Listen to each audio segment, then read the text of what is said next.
What's good? What's good? What's good? Hope y'all had a wonderful, wonderful weekend. Shout out to everybody. Let me say what's good while we get people coming in the chat. What a wonderful, who is this? Jose Lopez in the building. What's up, Jose Lopez? I think I starred your thing. What's up, Jose Lopez? Anyway, let me say what's up to everybody, man. What's going on? All things David Howard in the building. Good morning, sir. Gabe Toss, what's good, man? Ray Patterson, what's happening? Jose Lopez, what's good, man? Chris, Coach Chris, what's up, man? We ain't moving the goal.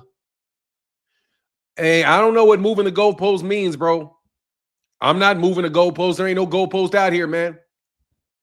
I don't know what you're talking about, bro. So I'm gonna go ahead and throw you out here, throw you out of there, because I don't know what you're talking about, bro. Let me tell you something. Good fight, Devin Haney. I didn't watch that shit. So what's going on the money line? What's going on, man?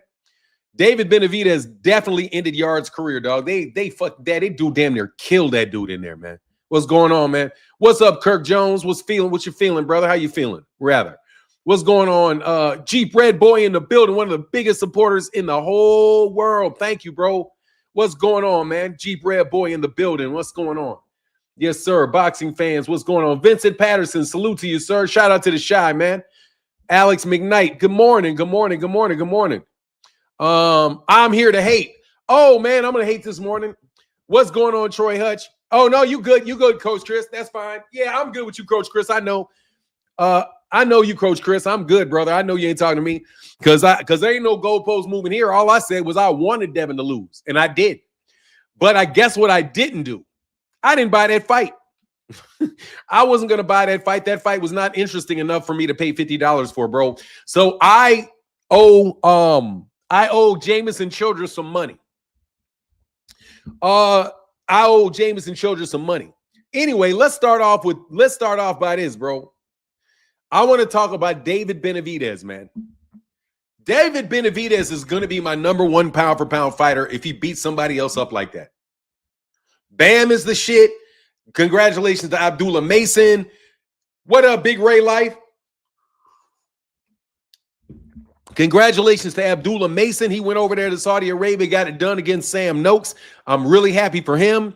David Benavidez is like my favorite active fighter, bro. What a savage, bro. What a savage. David Benavidez, Big Ray Life. What a man, what a savage, bro. What an incredible beatdown of Anthony Yard, dog. And did you hear what he said when he was beating up Anthony Yard, bro? It was ugly. He was like, nigga, fight back. Nigga, fight back. I was like, oh, shit. All the black, hey, dog, whatever bit of African was in David Benavidez, popped the fuck out in the middle of that ass whooping. He put it on there, man. Somebody said Abdullah didn't win. Hey, it's on the list, bro. It's on the list. I don't care. Abdullah won the fight. This shit's on the list. I didn't see. I wasn't going to get ripped off, bro. I'm not getting this shit for free. These niggas ain't paying for these fights. They getting them fights for free. They must be paying $59, $50, $60, whatever that was for that, bro. Abdullah didn't win. Yeah, he did. I knew that was the biggest chance for that was the biggest chance for an upset, though, was Abdullah Mason. I'll go back and watch it, but I knew that it was going to be tough. I thought it would be tough for Abdullah Mason because of the fact that Sam Noakes is a good fighter. Yeah, I don't fire stick, man. I can't fire stick, bro. I don't want to fire stick, man. If I want to boycott a fight,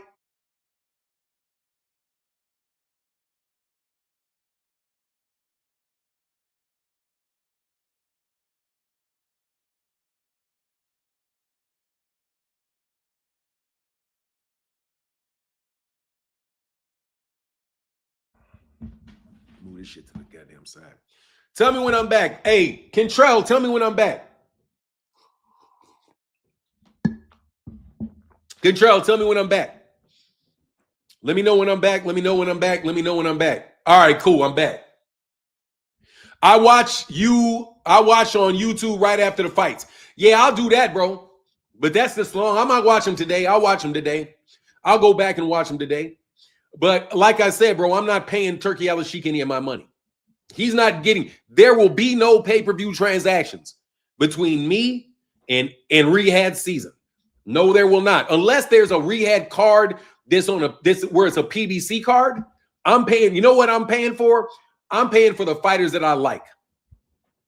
Yeah, bro, I don't really like Devin, man. I'm just being honest with you, bro. I mean, he's a very good fighter. He puts in the work, all of the above, bro. I don't have to, I'm not gonna like do too much shitting on Devin because on the real, man, Devin is a tough kid, man. You know what I mean? How you feel about the PBC card fight next? I feel like I'm buying it. I'm watching Lamont Roach, bro. I'm paying that. I'm buying that fight card next week for Lamont Roach. Abdullah won, but there's a lot to learn in his young career. First, he got to learn how to not get hit so much. Yeah, the thing is, though, that he's got to learn on the job, bro. He's not – Sam Noakes was a step-up fight, I'm telling you. You know how that shit is. You get a British fighter, tough British fighter that can box, and you got a young kid that's still – I mean, what is he, 20? Something like that? You know, sometimes you're going to have a tougher time, man. You know what I mean? Roach finna get KO'd by Pitbull. I hope not, man, because I want to see the rematch. He's 21. Yeah, it's a young kid, man. So he's so he went overseas to Saudi Arabia, which is, I'm telling you, is not a Sky Miller said I was wrong. Norman ain't got what it takes to go to the next level. No, he just needs to keep fighting, bro. Yeah, Noakes is a good fighter. I was happy. Abdullah paid it off, showed grit. Yeah, I knew that was coming. I knew that Sam Noakes was going to be a tough out for Abdullah Mason because Abdullah Mason's a kid and Sam Noakes is not a kid. You know what I mean? Like certain people, man. Like certain people want to, hey, bro, hey, Bud. Let me talk to you for a second, Bud. Bud, don't ghost me. Don't ghost comment on me, bro. Bud, if you're going to say some shit about me, bro, say some shit. Say it to me. That's what you said you would do. You said you would say shit to my face, bro. So why are you going to ghost accounts to say shit to me, Bud? But I know that was you, bro, that said that stupid shit last night, bro. Just so you know, bro. I know it was you, Bud.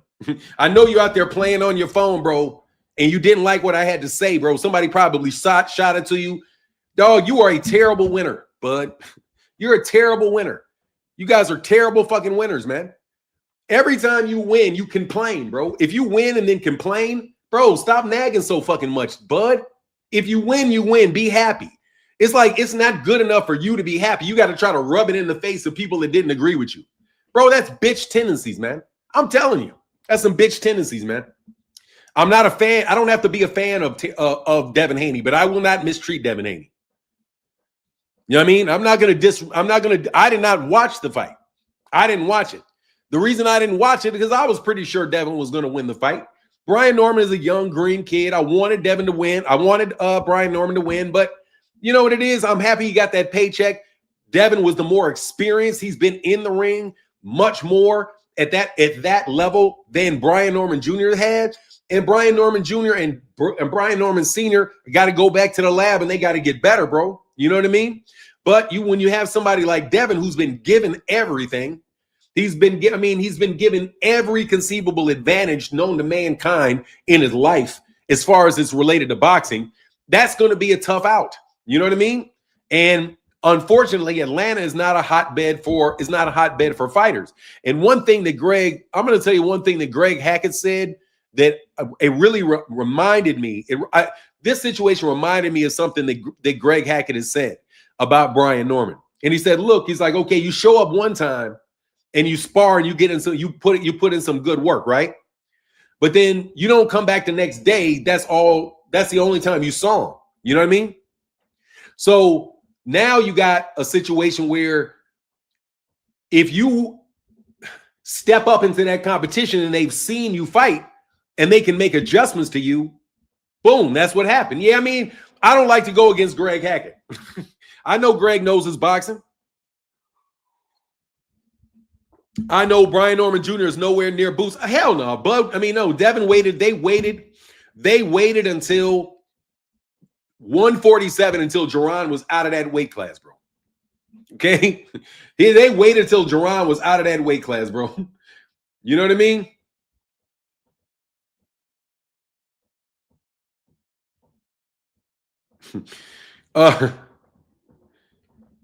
Man, I want to show. So look at this shit.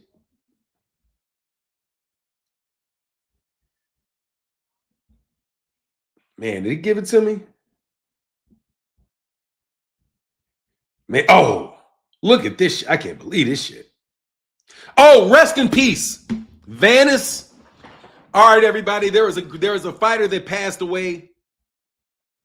Vanes Martirosyan. If you guys remember Vanes Martirosyan, Vanes Martirosyan passed away at a very young age of skin cancer. So let's give a 10 count to the great Vanes Martirosyan.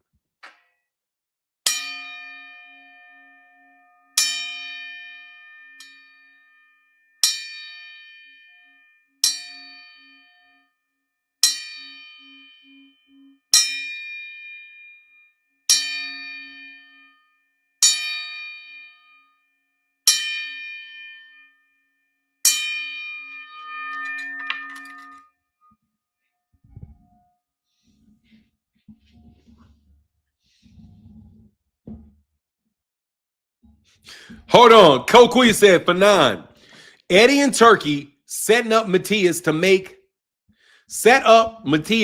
Dalton Smith versus Pitbull Cruz because Matias PR promotion won the purse bid on January 10th. I'll drop an article later heading to work. Okay, Kokuya, look. Are you talking about how miraculously when Eddie Hearn loses a purse bid that didn't he get stripped? Didn't Matias get stripped? Subriel Matias just get stripped? He got stripped after they lost the purse bid. I'm telling you, bro, I don't know why you guys. Hey, look, man, I'm just going to tell you, dog, boxing is crooked as hell, bro. These guys are out here playing games with everything they can fucking play a game with, dog. Like, man, boxing is the most dog-eat-dog shit I've ever seen in my life, dog. But you niggas are dogs, bro, and I ain't no dog. Hey, Devin is a former undisputed champion, now a 3-weight champion, and moving like a prospect on the way up. Shit is disgusting. Honestly, man, let me tell you something, bro. He did not want to fight. Yes, he did. He said R.I.P. Vanes fought Jermell, I believe, a while ago. Yes, he did. He's a good fighter, bro. Vanes Martirosyan is a good fighter. Difficult out. Yeah, R.I.P. Vanes fought Jermell. Yeah, I do. Oh, I think he fought Jamal. Vanes fought Jamal, I think. Let me see.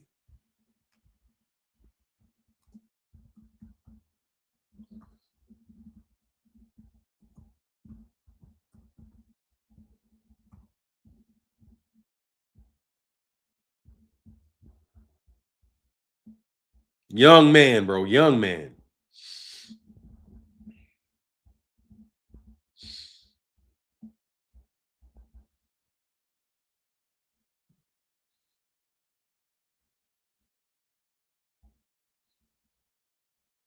Yeah, he had it in 6 years. Yeah, he did fight Jermell. You're right. He fought Jermell and he fought Demetrius Andre. That's who the other one. He fought Demetrius Andre. Yeah, that's right, man. Rest in peace, man. Rest in peace. Rest in peace. He popped for Pez, yeah. I'm telling you, man, these guys are dirty as hell, bro. You guys wanted this fight, all this shit. Look, bro, Devin's an undercard fighter. I ain't trying to hear shit. Devin's an undercard fighter. All right? Let's get to this shit. I will say that Devin has as good a career as Gervonta, or I'll start saying that. I'll start considering it again whenever he gets off of fighting on undercards. Okay, whenever he gets past, whenever these guys get off, whenever Turkey Al-Sheikh takes these dudes off of the undercards, then I'm going to start, and then they can start fighting and headlining in the United States. That's when I'm going to say that these guys are stars, that these guys have had great careers. Because the fact of the matter is Devin underperformed in the United States, can't sell no damn tickets, and he got a welfare project out there in Saudi Arabia that put him on an undercard. I don't care what anybody says, something is up with Snac. I mean, there's no need for me to speculate on that.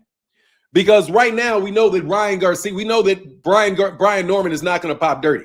Like I'm telling you, bro, did you see how Joseph Parker popped for cocaine?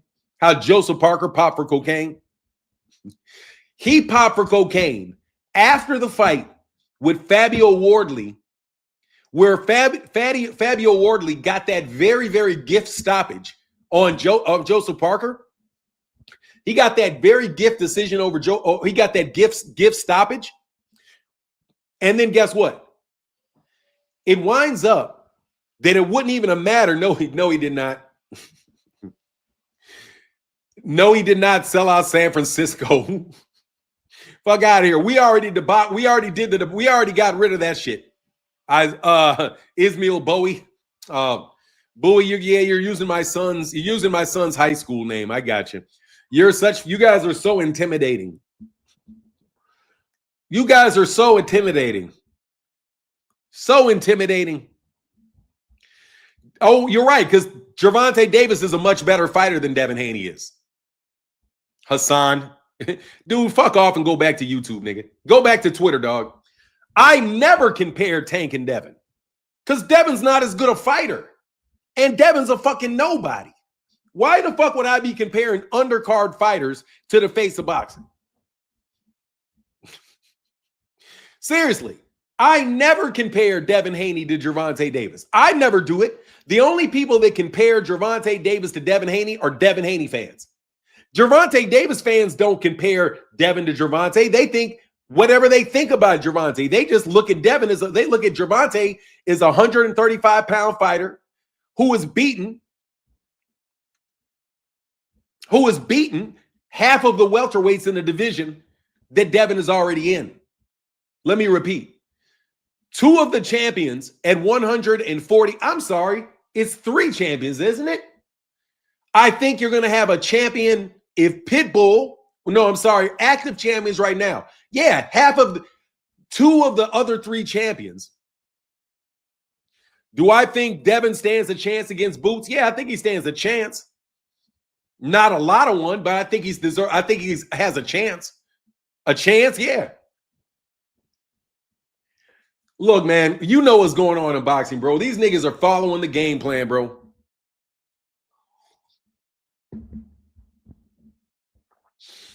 Yeah, he's going to look good against Brian Norman Jr. Brian Norman Jr. is an inexperienced fighter, but that's cool. Good win. Let me tell you something, man. Devin Haney is a good fighter, bro, but we'll see what happens if he rematches Ryan Garcia. Because that's not Ryan Garcia, bro. Ryan Garcia was much faster. Ryan Garcia was fucking that dude up. We'll see what happens with Devin Haney when Devin Haney fights Ryan Garcia. Because the fact of the matter is Ryan Garcia already whooped Devin's ass. Let's not forget that. All right. The fact that you guys claim that there's some Austrian got on to a no contest, I don't believe the Austrian. I don't believe that is the reason that Devin Haney got his ass whooped by Ryan Garcia. So you guys want to sit here talking. I did not forget that Ryan Garcia beat his ass. Okay? Do not forget, I have never seen Tank get his ass knocked down 5-6 fucking times, bro, and spread all over the fucking ring, bro. Okay? I've never seen that. I've seen that with Devin. So it's good to see that Devin got back on his bike after that ass whooping. He got a tune-up fight with Jose Ramirez that he treated like a tune-up fight. And then he fought for a world championship for the WBO belt against Brian Norman. And he won the fight. I'm happy for Devin for recovering from that ass whooping. I mean, seriously. Look at me, what, bro? Brian Norman, let me break this. Let me tell y'all what y'all like to do all the time. You all want to make Brian Norman into George fucking Foreman after the fight is over. Let me repeat. You guys are trying to make Brian Norman Jr. turn Brian Norman Jr. into George Foreman when the fight is over. Okay? If Tank had moved up and knocked out Brian Norman Jr., you would have said he cherry-picked a guy with no experience. Okay? That's what you do. But if Devin beats him, he's the greatest guy in the world, bro. We know what you guys are on, bro. We know the media. The fact of the matter is Devin is a very good fighter. Yes, he is. Otherwise, he would never be able to get through any of these fights. Not trying to say Devin's not a real fighter. But, bro, you're the ones trying to compare Devin to Gervonta. Gervonta fans ain't running around saying, oh, look what Gervonta did, won. Look what Gervonta did. Look what Gervonta did. He's better than. No, it never leaves their mouth, bro. They never watch a Tank fight and come out the Tank fight talking about Devin. It's Devin fans that come out of Devin fights talking about Tank. You see what I'm saying? Meanwhile, your boy is on a fucking undercard. You guys can rah all you want. Devin fought on an undercard, and I was not going to support a Devin Haney fight while his ass is on an undercard. You guys want to pay for Turki Al-Sheikh to treat him like a boy and put his ass on an undercard. No, bro. Devin should be a headline fighter. Yes, he should. He should be headlining in the United States. Brian Norman Jr. and them should have been a headlining fight in the United States. But they can't sell no fucking tickets. They can't sell no tickets. They don't really sell any pay-per-views. Man, you know, didn't nobody buy that damn pay-per-view? You know it. You know, didn't nobody buy that shit? No way, shape, form, fashion, bro. You ain't heard no buzz about the shit any fucking where. Nobody watched that shit this weekend, man. Because again, Turki Al-Sheikh is trying to kill American boxing. He's put American boxing on the most impossibly expensive shit to see Devin Haney, bro. I'm not paying that money, and I'm not going to be a thief and fire stick the shit. I'm just going to be honest with you and tell you, bro, no. You niggas, and by the way, there was only one fight. How many competitive fights were there? Bro, YouTubers eating crow this morning. I'm not eating. Why would any? Nobody has to eat crow for a Devin victory over Brian Norman, man. Who the fuck got to eat crow for some shit like that? They got 1 billion impressions. What you talking about exactly? Devin Haney was not buzzing all fucking weekend, bro. Nobody gave a fuck about Devin, bro. More people. Let me tell you something. Let me break something to you. Since you guys are all bots, just because bots are doing a lot of talking, that's the media doing the talking. That's just media bots talking about Devin. Those are not real people talking about Devin. I went to the golf court and I didn't see no Devin Haney t-shirts. I didn't hear anybody. Nobody called me and said, hey, man, what do you think about the Devin Haney fight? I got no phone calls. None.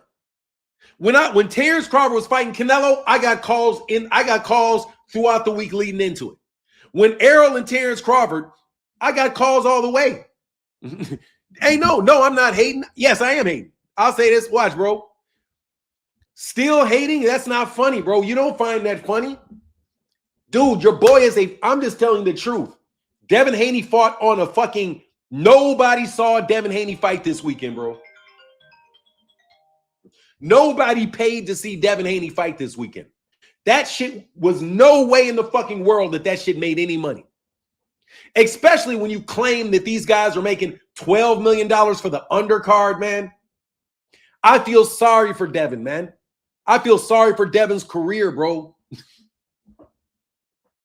Seriously, he can fight, bro, but he shouldn't be on an undercard, dog. It can... Bro, no, I do not sound like Jason Whitlock hating on Shador. First of all, fuck Devin Haney and fuck fat Jason Whitlock. I don't sound like anything. I'm just flat out telling you niggas, don't think you coming over here trying to rub my face in the fact that he beat Brian Norman Jr., bro.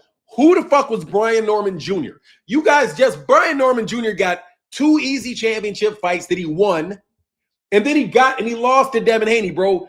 Brian Norman Jr. let me tell you who Brian Norman Jr. is not. Brian is not Floyd Mayweather Jr., bro. Devin did not just beat Floyd Mayweather Jr., dog. Okay? Let me tell you who he did not beat. Haney did not beat Errol Spence. He didn't beat Terrence Crawford. He didn't beat Gervonta. He beat Brian Norman Jr. Brian Jr. has absolutely 0 notable wins. No disrespect. He's got 0 notable wins. What are you talking about? Bro, don't nobody give a shit about your bots, bro. You guys are bots, bro.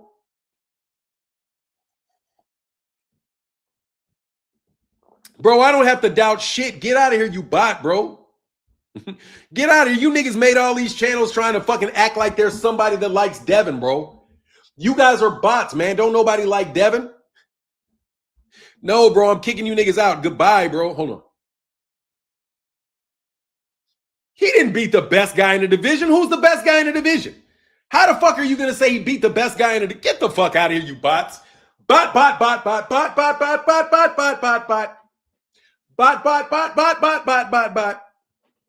no, I'm not, nigga. Goodbye, nigga. You niggas are coming like in a group of 10. Goodbye, bro. Watch this.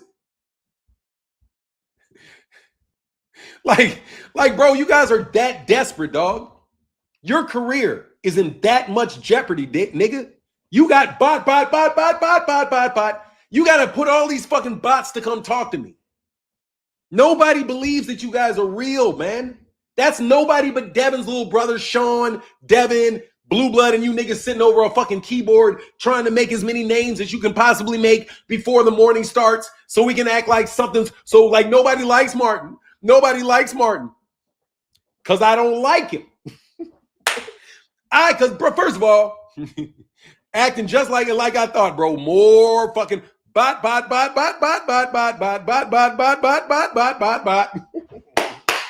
Daddy, we need more bots. Daddy, we need more bots in the morning for Fanon. Because Fanon's not going to be nice. Because Fanon's not going to be nice to Devin. And he's going to remind everybody that Devin just fought somebody on an undercard. Devin was fighting on an undercard. Man, you guys ain't gonna like the fact that I'm gonna distinctly remind you that this nigga cannot sell tickets in the United States. They act like they beat Tank. Man, you guys, that's Brian Norman Jr., bro. You guys would not, look at this shit. You guys would not give any, man. Fanon, you better than this, bro? Fuck out of here, nigga. I'm not better than this, nigga. I don't even know you. Fuck Devin Haney. I did not buy the fight. I don't trust the card, bro. That shit is a make-believe fucking career, bro. Devin Haney got a make-fucking-believe. That was a fucking... I'm not going to say it's a cherry pick because Brian Norman Sr. came to the channel and I don't want to disrespect Brian Norman Jr. That's why the only thing I said was I hope Brian Norman Jr. wins. That's all I said. I know Devin's a good fighter. But the problem is you guys are so fucking dishonest, bro. I don't care. I didn't say he was going to get knocked out. People were saying, who cares? One person says that somebody says somebody's going to get knocked out in a fight, and that means you get to fucking jump up on your fucking soapbox and act like this nigga is Muhammad Ali. Bro, Devin is a fucking undercard fighter. To convince Turkey Al-Sheikh to take his ass off the fucking undercard. Okay? You know what I mean? Stop. You're not going to exaggerate a win, bro. Come on, man. It was a green kid. Devin is a fully experienced multi-divisional champion, and he pulled out the win in Saudi Arabia. Congratulations, Devin. Now beat Ryan Garcia because I saw he's the one that whooped your ass, Dev. Not Brian Norman Jr. Brian Norman Jr. didn't whoop your ass. Ryan Garcia whooped your ass, and you sued him like a bitch. And you sued him with a bitch. And you sued him like a bitch, Bill. You sued that man for whooping your ass. How about you go fight Ryan Garcia and get that win back? Then we can be like, yay. No ESPN or other boxing champion. What does being an undercard fighter need? What does it being have an undercard fighter? Look, bro. I'm calling his ass an undercard fighter because these niggas keep trying to act like he's the face of boxing. Like they try to act like this dude, like everybody cares about Devin. They don't, bro. You niggas are a bunch of fucking bots, man. You're a bunch of media bots. That's it. I don't sound angry, bro. You sound desperate for making this shit up, bro. How many of these bots did you guys make today? Yikes. That's not even good shit. Yikes. Nigga, yikes. And you sound angry? That's the best you niggas can do? Go make up another name and wait 24 hours to come by, bro. Go sit your ass down for 24 hours and make up 15 more fucking bot fucking comment sections to keep talking to me. I'm not playing no video. You know what I'm saying? Oh, play the video? Oh, I'm sorry. Yeah, I got to get a drink of water. Like, what do you niggas think I'm going to do today? This is who we need to whoop right here, bro. Okay? Where'd it go? You don't know what I've been training like. You don't know the vision I have. You do. Now I'm on fire. I'm on fire. I'm on fire. I'm strong. I'm strong. Strong. Fix this. I don't know if Ryan Garcia is taking the fight serious or not.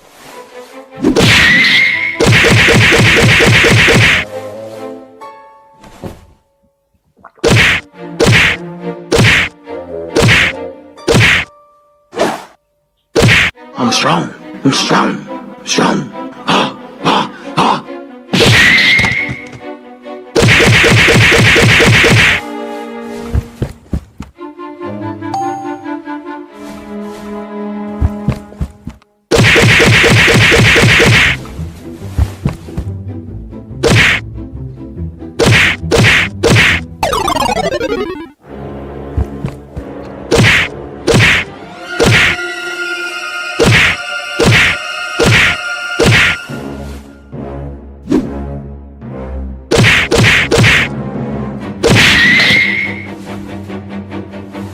Let's wrestle! Let's wrestle! Let's wrestle!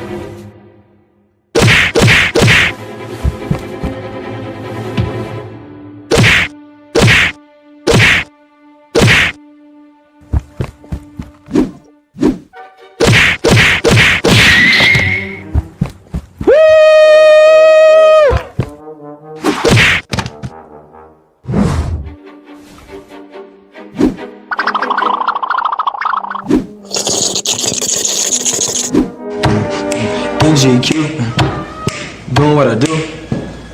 All white, looking nice. Okay. And majority decision.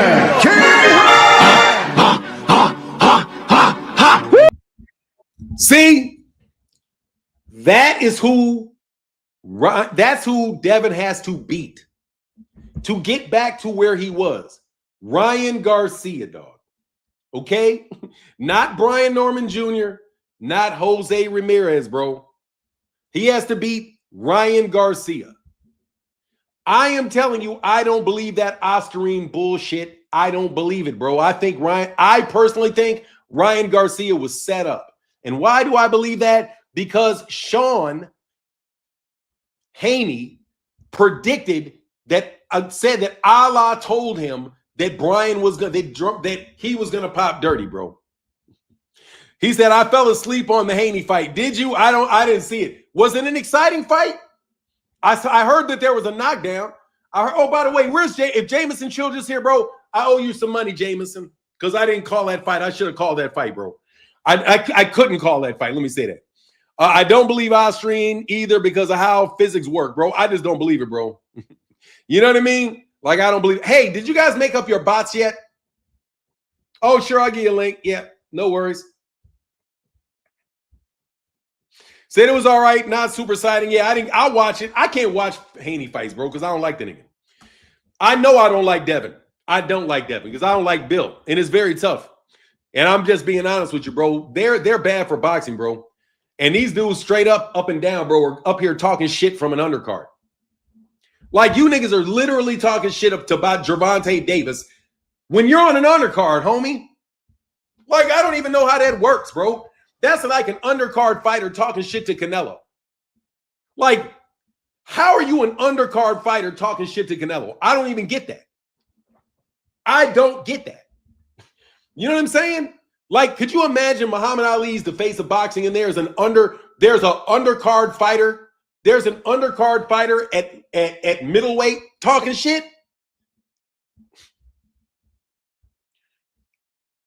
The fight right hand was up and Devin ducked every left hook from Norman. What else does Ryan have? What other skills? Dude, what skill does he have? He has this skill, nigga. Big drama show. Brian Norman Jr. Let me tell you how a human works. Let me tell you how humanity works, bro. All right. Just because Brian Norman didn't do something, doesn't mean somebody else can't. What are you talking about? Just because Brian Norman didn't land a left hook on Devin does not mean that Ryan Garcia cannot land a left hand on Devin. You want to know why? Because Ryan has a fucking right hand too. A long ass jab, straight ass jab with a lot more hand speed than Brian Norman Jr. has. So that's two different people. Everybody has a left hand. What do you mean? So you're saying because Brian Norman couldn't land a left hand, nobody else in the world can land a left hand on Devin? What's on your mind, King of Hayden? Oh, you know, it's Monday. It's Monday. You know, I'll come and say, like, man, I'm mad at Brian Norman Jr. He did everything right except when he got Devin on the ropes, he smothered his own punches and got tied up in the clinch. That's where he messed up in the fight. He got knocked down in round 2. That looked like a flash knockdown because he just went down on one knee, got back up, went right back at it. But then, like after round 6 is when it started changing because Brian started throwing a 2-1. I would catch Devin with it every single time. Like he throw the 2 as a feint and then come back with the jab, and he would catch Devin with that. And like every time Brian Norman landed a jab to Devin's head, like the first one was the end of round 1. Like it would snap Devin's head back.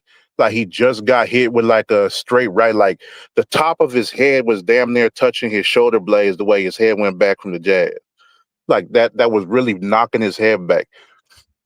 Then round 2, he got the knockdown. Round 6 and all, like that's what it did. It would be like maybe 1 minute of Devin jabbing, and Brian Norman had no answer for the jab. But then, like the other 2 minutes of the round, like he'd be getting Devin to the ropes, trying to throw some body shots, land some shots to the head here and there, and then Devin would tie up. And that's basically what it looked like from round 6 and 7 on. Like you get like maybe a minute of work out of Devin where he landed the jab. I'll go ahead. No. I said Devin. I was just reading 10 the guy. 10 the guy said Devin did a lot of clutching, no warnings. Norman didn't know how to stop it. I just want to read that super chat. Thank you, man. That's true. Appreciate you, 10 the guy. Let me get that going. Thank you, sir. Yeah, that's true because like the first half of the fight, whenever Brian Norman got caught up in the clinch, he didn't try to fight out of it. He didn't do nothing. He just froze. But then like the last 3 rounds, and he started, kind of wrestling Devin around and trying to throw him off him. But outside of that, didn't do nothing. So it's like, for me, I'm looking at it like I said before. If Devin wins, we're not giving him credit because, he said dude's a C-level bum. And if he loses, then he lost to a C-level bum. So it was a lose-lose situation from him from the start. I was just hoping that everybody would come together and hate hard enough for Devin to not have no confidence and Brian Norman Jr. to get him the hell up out of boxing because we don't need this. Like, the thing that make me the most mad about this is that even though Devin didn't do anything different, didn't do anything new, didn't do anything we haven't seen before, even though he keep on saying it, for me, it's just the whole thing of like, okay, how you say the exact same things Floyd said about Arturo Gatti and then come in there and that performance don't look nothing like what Floyd did to Arturo Gatti. We seen Floyd was on ESPN with Brian Kenny talking about Arturo Gatti. He had both of them up there. Floyd said the exact same thing. He's C-level. He a bum. He don't deserve to be a champion is what Floyd was saying about Gatti. And we came in there and seen what Floyd did to Gatti. Now we got Devin Haney saying the same thing about Brian Norman Jr. And all he can get is a flash knockdown and then hug the rest of the fight. And then we supposed to call that beating the brakes off someone. We supposed to call that a clinic. That if that's a clinic, that's like one of them shits you go to in Mexico that ain't all the way above board and shit. You get like that weird surgery that make you end up growing like an extra arm or some shit. And you got to file a malpractice suit, but you can't because the shit's illegal. Like that's the type of clinic that Devin had on Brian Norman because it wasn't shit. Like, man, Tevin Smith, welcome back, Team Haney. Hey, bro, you can say what you want to say, dog, in the super chat. I appreciate that. If y'all really want to be, because some of y'all bots, some of y'all not bots, all y'all bots, put it in the super chat, dog. Lord Devin Haney reigns supreme. Yes, sir. Thank you. Appreciate you. Go ahead. So talking about reign supreme, that's some bull. Like, think about it. Shakur been a pro fighter 2 years less. Bro, Devin is an undercard fighter. Okay, Oh, we're yeah. gonna end all of that shit at Lord Haney. He's an undercard fighter, bro. The last fight card, the last person to fight on that card, and the person that stole the show was David Benavidez's crazy ass whooping of Anthony Yard. That's who was the guy that headlined that card. Devin was on the undercard. The fight before that, Devin was on the undercard. So you can't say king anything while you're on a fucking undercard. Okay? Anybody on an undercard talking about I'm the king of boxing sounds stupid. Because when you're done fighting, bro, everybody's supposed to leave the building. They're not supposed to be like, okay, get him out of here. Here comes David. No. Devin's got to get himself off that undercard for me to believe anything's real about him. I'm not going to believe anybody's getting paid $12 million. I don't believe people are getting $36 million deals to fight on undercards, bro. Okay? I don't believe that neither. I don't believe it. You know what I mean? The face of boxing is not on an undercard. Because if you're the face, if you're the big man, bro, it should have been David Benavidez and Anthony Yard, followed by Devin Haney and Brian Norman Jr. Brian Norman Jr. was not a name. So Devin's ass is on the undercard. It's that simple. Jose Ramirez was not a name. So Devin was on the undercard. It's that simple. So you guys can hate on Tank fans and all this shit because you're really just a bunch of bots anyway. But you're not going to get past the fact that you obviously have not been able to convince people to be fans of Devin Haney. The only thing that you have convinced people to do is to know who he is and not like him. You got half the equation, bro. You got a bunch of people that hate Devin, just like Floyd had a bunch of people that hated him. Only problem is there are a lot of people that liked Floyd, and there's not a lot of people that like Devin. Muhammad Ali had a lot of people that liked him, and he had a lot of people that didn't like him. Devin is trying to play the bad guy without a fan base. Clarissa Shields is doing the same thing. Terrence Crawford is a perennial B-side. Perennial B-side. Every one of his major fights, perennial B-side. He still going to be the B-side to the Canelo rematch. You guys are not helping develop American boxing, bro. Muhammad Ali was never B-side to anybody ever. Mike Tyson, never B-side to anybody ever. Sugar Ray Leonard, never B-side to anybody else. When Floyd made it to the top, Floyd not B-side to anybody else. You guys are destroying American boxing. But we know you're not really, half of you niggas that are acting like you're American aren't even real Americans. That's why they wanted Anthony Yard as the last guy on that card. I'm not a sour lemon, nigga. I'm just telling you the truth. You're a sour lemon because for some fucking reason you're talking to me. I'm just telling you the truth. And we're going to get past any amount of bullshit you niggas want to spread. I rooted for Brian Norman, and I was really clear. I want Brian Norman to beat Devin Haney because I think Devin Haney is terrible for boxing, bro. I do. I think Bill is a fucking pariah. I think they are involved in a lot of dumb shit and that he is a fucking pariah, and I hope that he retires and Devin leaves the sport. I'm being very honest with you. Straight up and down. I can't wait for them to leave the sport because they're so divisive. They're so divisive. Not because they're bad people, because they're so divisive. Look at how you guys respond. You guys get 15, 20 bot accounts to come over here and start trying to harass somebody 2 days after the fight. You guys are divisive. Every time Gervonta Davis does something well, you niggas come over here trying to dog Gervonta, because you want everything to be, it's Gervonta versus Devin. No, nobody gives a fuck about Devin. Nobody gives a fuck about Devin. If my opinion doesn't matter, then what the fuck are you in my live stream for, you fucking moron? You know what I mean? You took a whole time to make a bill. Let me help you for a second, Bill. I'm going to let Phoenix cook. Bill, nobody believes your shell game, Bill. Nobody believes you, Bill. All of your moves, bro, I already know all your moves, dog. Your son is an undercard fighter because of your big ass mouth. Nobody likes you, Bill, because you're an asshole. You are underhanded. You are sneaky, vindictive, and just a general asshole. And it feeds off into your son. And people don't fucking like your son. And Christy Martin said it. Christy Martin was talking about Clarissa Shields, but the principle still applies. You have to have somebody that likes and supports you. At a certain point, you have to endear yourself to the fans. That's not ever going to happen with Devin Haney. It's never going to happen with Bill Haney. Never.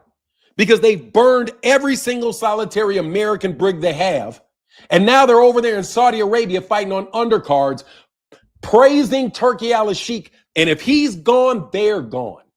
And you guys didn't sell or make any money in that fight. No fucking way did you guys have any major amount of people that actually paid $50 for that fight in the middle of the afternoon. You guys are hustling backwards and still talking shit. Gervonta Davis, he didn't get that fight with Jake Paul. But bro, they didn't say, "Ooh, let's see if we can get Devin to fight Jake Paul."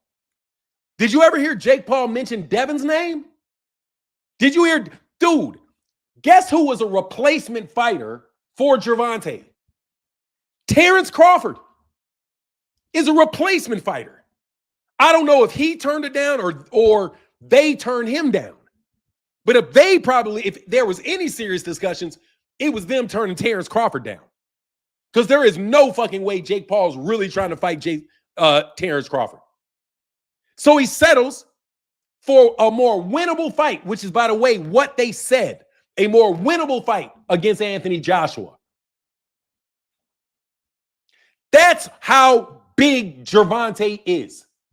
Meanwhile, you guys want to hop on here and talk shit because you guys beat basically an unknown fighter on an undercard? You beat an unknown fighter on an undercard and you niggas is popping out. You guys is popping big shit. Like, I don't even get that shit. No, they weren't, bro. They're being talked about. Dude, there's only 3,000 people that are talking. Tevis. No, that's a bunch of bots and a bunch of media ploy. Who cares? Just because there's a bunch of bots putting up videos and there's a bunch of people going back and forth, 15, 20 people. Bro, 15, 20 people can make it seem like there's thousands of people. There's not. I'm telling you, Devin Haney is not an attraction. He's not a pay-per-view attraction. He's just not. You know what I mean? And you niggas want to put him at the top of boxing. Well, maybe that's why the top fighters are now on undercards.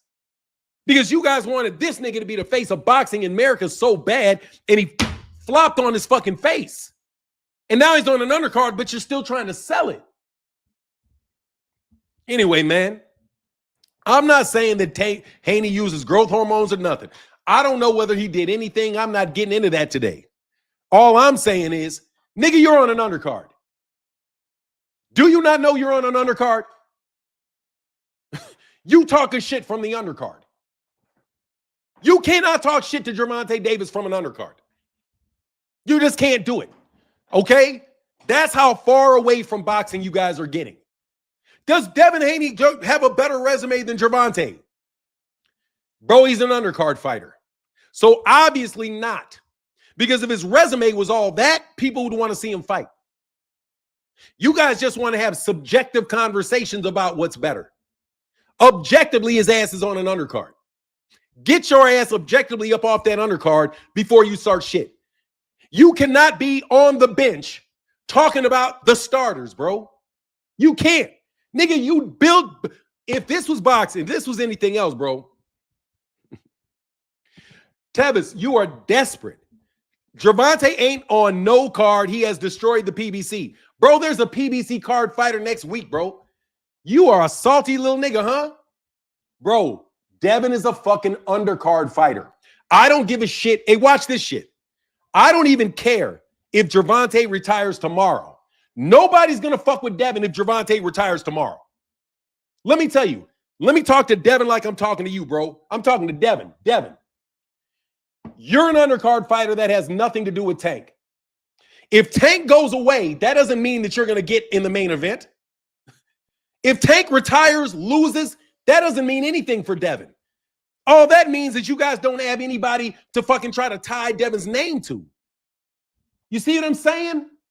When Muhammad Ali retired, that did not make Larry Holmes a star. It didn't. It just made Mike Tyson a bigger star for knocking out Larry Holmes, bro. Nobody likes you niggas, man. And the reason why is because you spend all day making fake fucking channels up with people that know, man, everybody knows who's in this live stream every day. But y'all miraculously want to pop up with comments that are clearly bots. Anyway, go ahead, King of Hating. I'm sorry, man. Now you good. Like another thing I was gonna say is like, shoot, Devin been a pro since 2015, right? And he just now becoming a 3-division champion. Like Shakur been here since 2017, and he already a 3-division champion. Gervonta been a 3-division champion since 2021. Like Devin is out here just now made it to 3 divisions, and he's gonna be moved like a prospect. Like think about that. No, he really just made it. He really just made it to his weight class. He really just made it to his fucking weight class. Finally. And like the other thing about that is looking at this right now, the best fighters at 147 are people Tank already knocked out. Like when you look at it, Rolly, Barrios, and Ryan Garcia. Do you know why they saying Brian Norman is the best? Because they're still holding on to, well, Tank ain't never fought nobody, and Devin takes all the real challenges. That's why all of a sudden Brian Norman is the #1 guy at 147, and that's why Devin felt he should get the ring bell for fighting him, even though he calling the guy a bum. Meanwhile, we got Ryan Garcia, who already whooped Devin's ass, Mario Barrios, and Rolly as the other guys at 147 right now. Shoot, See, that's how they do that bullshit. That's how they do that bullshit. Hey, 147 is his division now. Crime me, bro. He has 1 belt out of 4 fucking belts, dog. 1 belt out of 4 fucking belts. Why the fuck didn't Rolly Romero become the king of 147 when he won the championship? How did Brian Norman become the man at 147 by beating Jin Sasaki? How did that? Like I said, bro, people are 100% bums until Devin beats them. At which point in time, you guys want to elevate these guys to Hall of Fame status. You do it every single solitary time. When Gervonta Davis was fighting Yuriorkis Gamboa was a washed up bum. But when then Devin fought Yuriorkis Gamboa, oh no, he's a great fighter. Gervonta Davis fought Ryan Garcia. He's an underwear model. That's garbage. But then Devin fights Ryan, and this is the best version of Ryan that could possibly be. We get the pattern, guys. You think because you guys want to sniff up on Devin's booty. By the way, anyway, y'all want to sniff up on this nigga's booty. That means that he is some exceptionally great fighter, and if Devin is in the ring with him, he's like King Midas. He can touch anything and turn it to gold. As long as Devin fought that guy is a world-class fighter. But if Gervonta fights the same guy before Devin, no, that guy's a bum. Why? Because Gervonta Davis only fights bums. That's why I'm telling you, you guys have no fans. You really don't have any, what can I say? You don't have a fan base. You don't really have anything but a propaganda machine. That's what you have. A propaganda machine. And I'm glad that you're finally doing what you should be doing, which is putting money in my super chat instead of wasting my fucking time. Okay? Let Dev fight Karen, then get it over with. Oh, shit, he ain't fighting no Karen. Cool, Karen beats Devin, too. No, we've been calling Devin BBL Devi because, BBL is AKA fake ass. So we saying he a fake ass nigga. But, man, like, this whole bum thing, He'd be talking about people as bums before they fight him, and all of a sudden they lifted up to elite status when Devin beat him. Like, we're going to call that the boxing bum lift. That's still a BBL because it's fake ass shit being uplifted. Why the hell we going to let Devin get away with this shit? This is why I wanted his ass to lose, because I knew as soon as he won, it would be back to the same old bullshit. It would be back to all these people saying he the greatest thing they ever seen. It'd be back to all these people talking about, man, look at Devin's boxing IQ.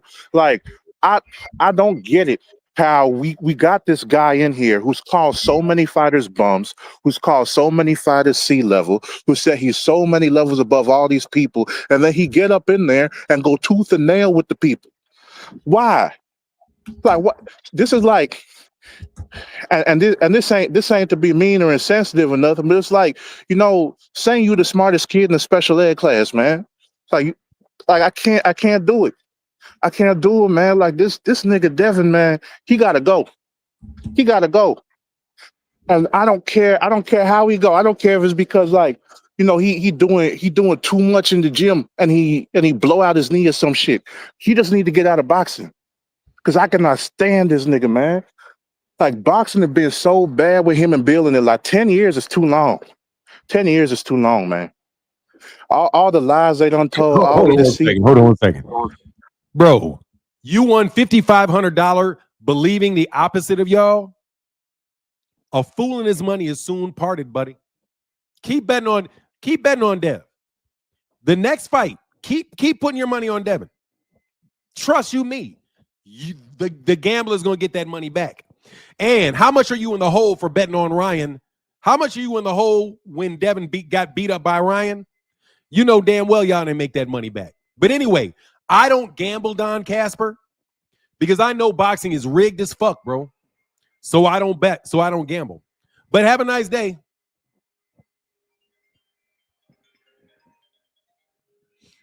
Shit. Go ahead, man. I'm sorry. I'll tell you, like, this stuff wild. And you see, they coming out the woodworks now. Like, man, I don't even know who to say Devin should fight next. Like, I'm mad at that. Like, the other people I wanted to win won. I was glad that David Benavidez went out there. He did his thing. That 18 punch combo he threw with one hand because Yard didn't want to let go of him. That was dope. And then we seen Scooter Davis. He got another sick body stoppage. Like, the way he broke that dude's ribs when he hit him with that body shot, I swear. Because the dude sat down and started looking like, man, I think I might have made a mistake boxing. Like, I don't think I want to do this shit no more. Like, the dude sat down there like he just got done, running a marathon and lost. And he couldn't find nothing of what to do with himself next. And then we got Abdullah Mason. Abdullah Mason looked good. Like, I'm glad he didn't take Shakur Stevenson's advice, because he wouldn't have had the performance that we had on Saturday from him.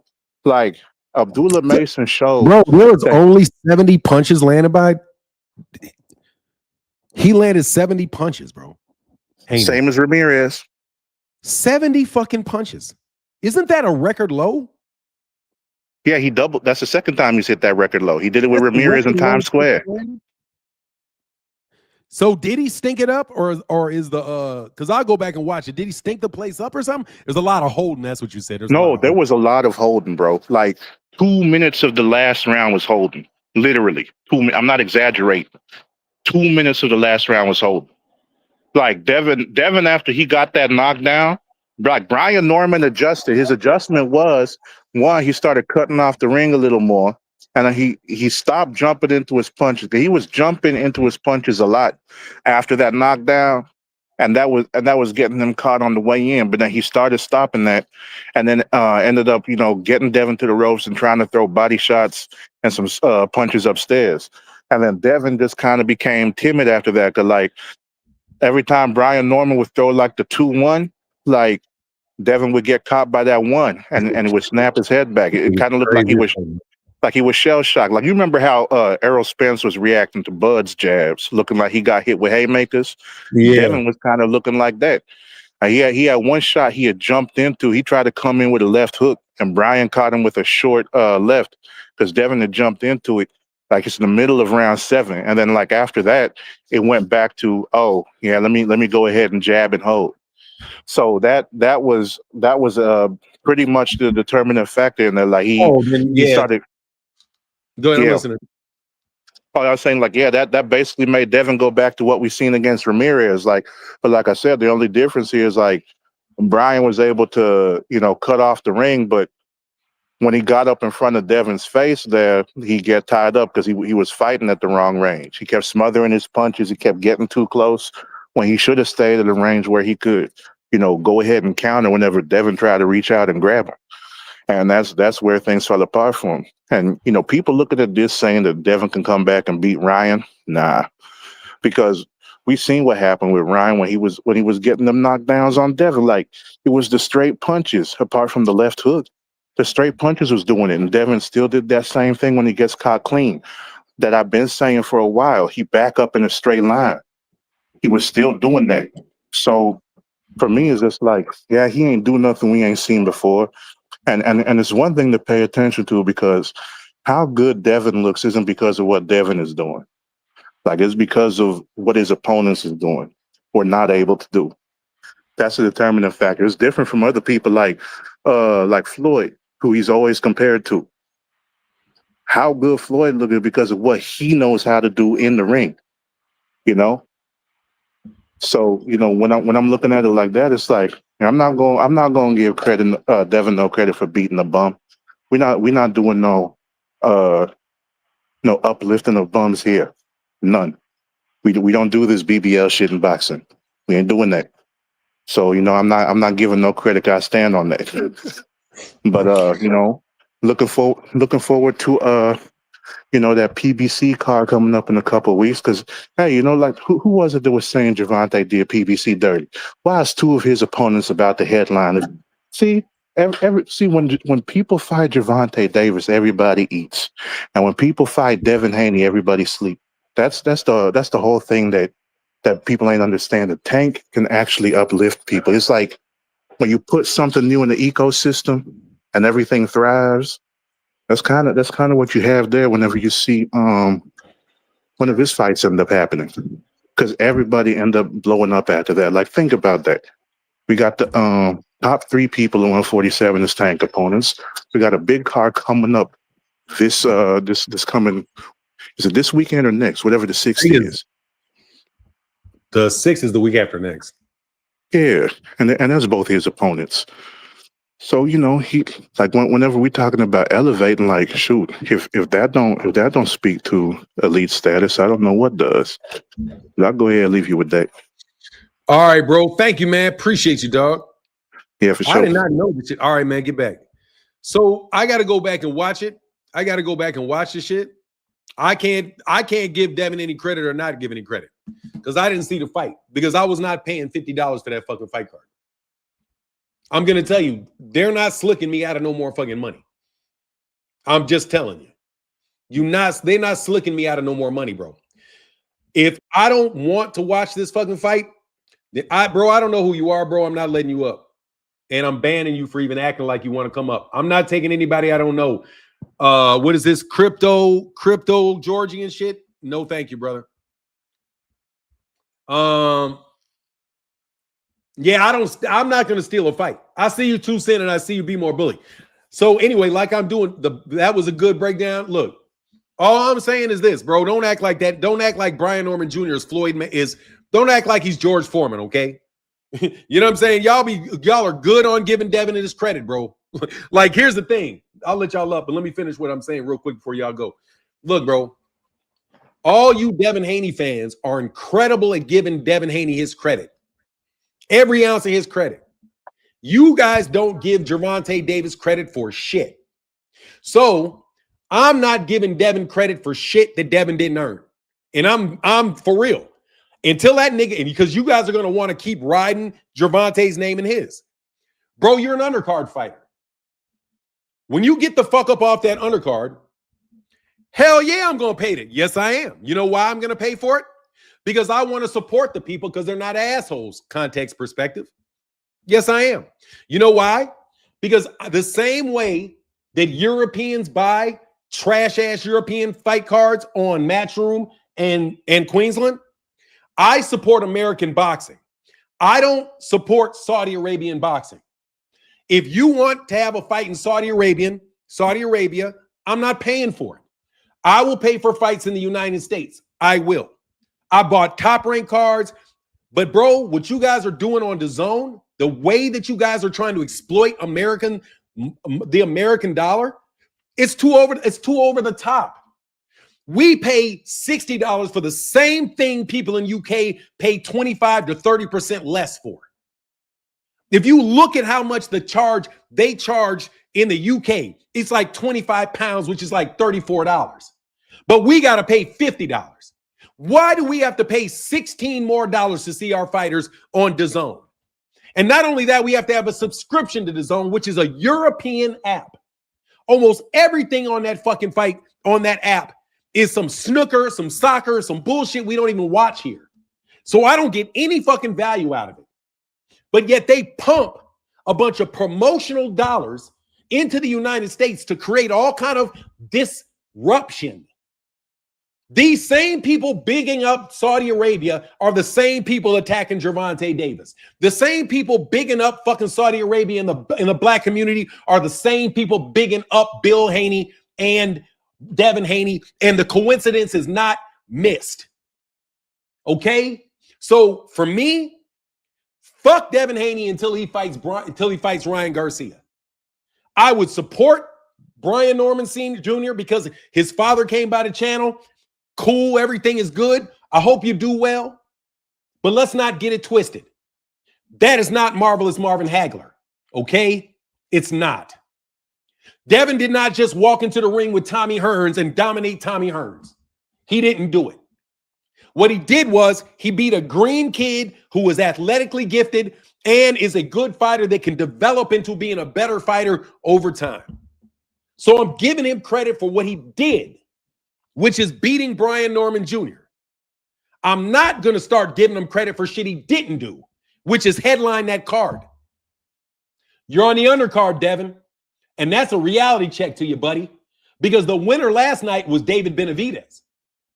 Only people that are going to look at any highlights of that shit and be like, whoa, are David Benavidez fans, because David Benavidez literally beat Anthony Yard half to death. Nah, bro, 70 punches, grab. I didn't even see it. But if what the statistics say, it's jab and grab.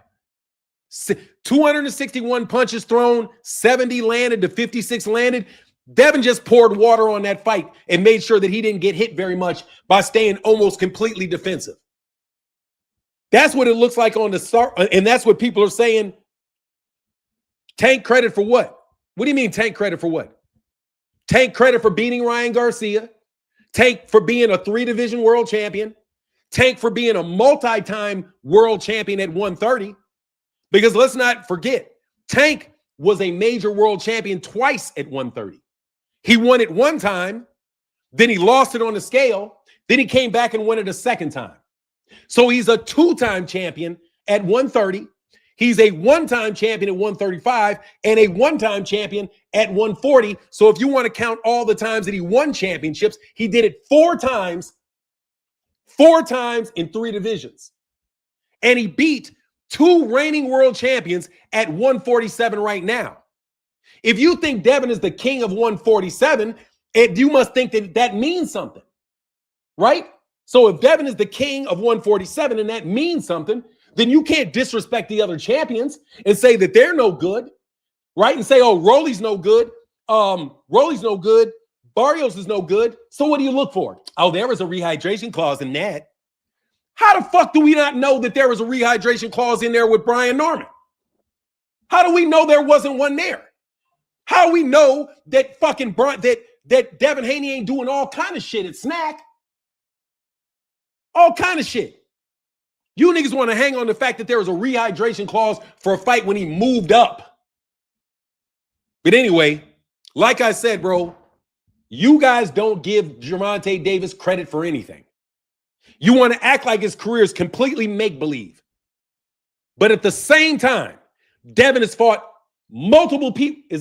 Multiple people that Gervonta Davis has fought. And they fought him after the fact. And you gave Devin full credit for winning. You gave him full credit for beating Yuriokas Gamboa. But Gervonta beat him earlier, and you didn't give Gervonta Davis any credit for that. You don't give Gervonta Davis any credit for beating Jose Pedraza that then became a world champion at 135. Jose Pedraza became a world champion after he fought Devin, after he fought Gervonta. Rolly after he fought Gervonta. Pitbull Cruz after he fought Gervonta. Mario Barrios after he fought. That's 4 guys that went on to win in world class, to win world championships. You can't say that shit about Devin. You guys just have certain accolades that you're okay with. Those are the ones that suit your argument for Devin. And certain accolades that you don't even know take place. Because you're so busy spreading. Gervonta has never fought anybody. If he's never fought anybody, then how the fuck is Rolly Romero and Mario Barrios world champions right now? How? They're champions in the same division that Devin's champion in. They want to roll. Ryan is fighting for a world championship next. But Gervonta doesn't get anything? No, you guys are bots, bro. You guys are bots. Paid for PR agents that have an echo chamber meant to control the narrative. And that's all you fuckers are. A bunch of fucking frauds. And shame on you for ruining our sport with your fake asses. You don't even like don't half like the fucking sport. Oh, this is such a, you guys repeat, man, I be listening to y'all repeat the same bullshit everybody else said. You don't gotta, only certain people are even come up with new ideas. You niggas are so on script with that PR shit that you literally gotta go and create false accounts, wait a day to come talk to me the next day. I threw about 15 of you bums out of here. You niggas have already created your accounts for tomorrow. But yet you guys are real boxing fans? No, you're not. You are people that are trying to mislead real boxing fans. That's what you are. And Devin is a fucking undercard fighter. Okay? Your delusions are not my delusions. We know how boxing works. The star of the evening comes out last. That's who the star of the fight is. Who came out last? David Benavidez did. Who put on the show in that fight card? David Benavidez did. But yet y'all want to say, oh, look, this proves how big, man, get the fuck out of here. Devin is a media machine hype job that can fight. Don't get me wrong. I know he can fight. But bro, you wake me up when he does something to somebody like Anthony Yard, like David Benavidez did. 70 punches. 70 punches. You're just trying to skate out of there with a win, bro. What's up, 2 Cent? What's on your mind, man? What's going on? What's going on, Lord? Well, let me say, I've been saying this for weeks since this fight was announced. And it's crazy, Fanon, because people think that they're going to call you names and tell you don't know shit about and I keep telling these people, y'all are not going to shame me out of my opinion, nor tell me how to think. I think what I think. And I've been telling people since they've been trying to spread this propaganda like, oh, Brian Norman is the best fighter at 147 pounds. No, the hell he is not. I don't even know where they're started from all of a sudden. And it was a whole, Brian Norman is the best fighter at 147. And if Devin beat him, he's going to be the best fighter at 147. First of all, I don't know what's up with this. One person beats a fighter and then they just get all this credit for the best in the division and the best this and the best that. The 147 pound division is pretty much even, if we're honest. Those guys are going to have to fight each other before we can see who the best is. I told y'all that. Stop this bullshit. Go ahead, man. I'm sorry. Keep I'm telling y'all, Brian Norman Jr. is not that good of a fighter. Like, I don't know what y'all was seeing him because he was knocking people out. Like, that don't make you a good fighter. He had no footwork. He had no jab. His defense was trash. I told y'all that Devin Haney was going to beat him, and I know a lot of people going to be crying in the chat. Oh, you taking credit away from Devin. Well, if me telling the truth about Brian Norman takes credit away from Devin, then it just takes credit away from Devin. I'm not trying to do that, but if that's how y'all feel, then it is what it is. Devin Haney went in the ring. He beat Brian Norman. He had a decent performance, but we still have to be honest. And everybody is mad at what Eddie Hearn said, but to me, Eddie Hearn is right. Devin Haney looked terrified in that ring. He was extremely jumpy. He wasn't letting his hands go. He only landed 70 punches, and he was still able to be successful about Brian Norman. Yes, he got a knockdown. I don't understand the over celebration for a knockdown. Like, you would think Devin Haney knocked this man out cold in the second round. Oh, like, you know that's a celebration. I Did mean, he knock he ran into the like I told y'all. Brian Norman could get dropped because his footwork is trash. His stance is too wide. He's stuck in the mud and he leaps into shots.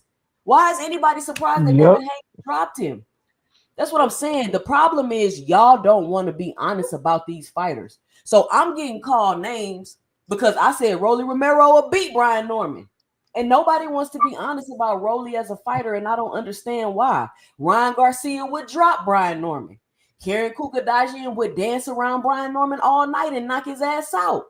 I don't understand why y'all don't want to be honest about other fighters. You can be honest and objective. I don't understand why grown-ass men are basing their opinions out of their feelings. I don't understand that.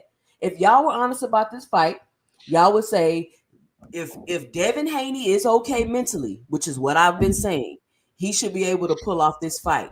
However, to me, that question mark about Devin is still there because y'all criticize who other people fight, don't give them credit for nothing. And then when Devin and Shakur fight people, y'all point out every little good thing they did. Y'all give them the most credit for regular shit that happens in boxing, and then they the best in the world. No, Devin Haney still has to. Now all of a sudden, Devin Haney should go fight Boots. Devin Haney gonna be undisputed at 147. No, he still has to fight everybody else and mix it up. We're not going to give people this imaginary credit that people feel that they deserve when they haven't done anything yet. Brian Norman Jr. was not the best fighter at 147 pounds. Matter of fact, after that performance, do y'all still think that he could beat Rolly? Do y'all still think that he could beat Karen? Do y'all still think that he would beat Ryan? That's my question.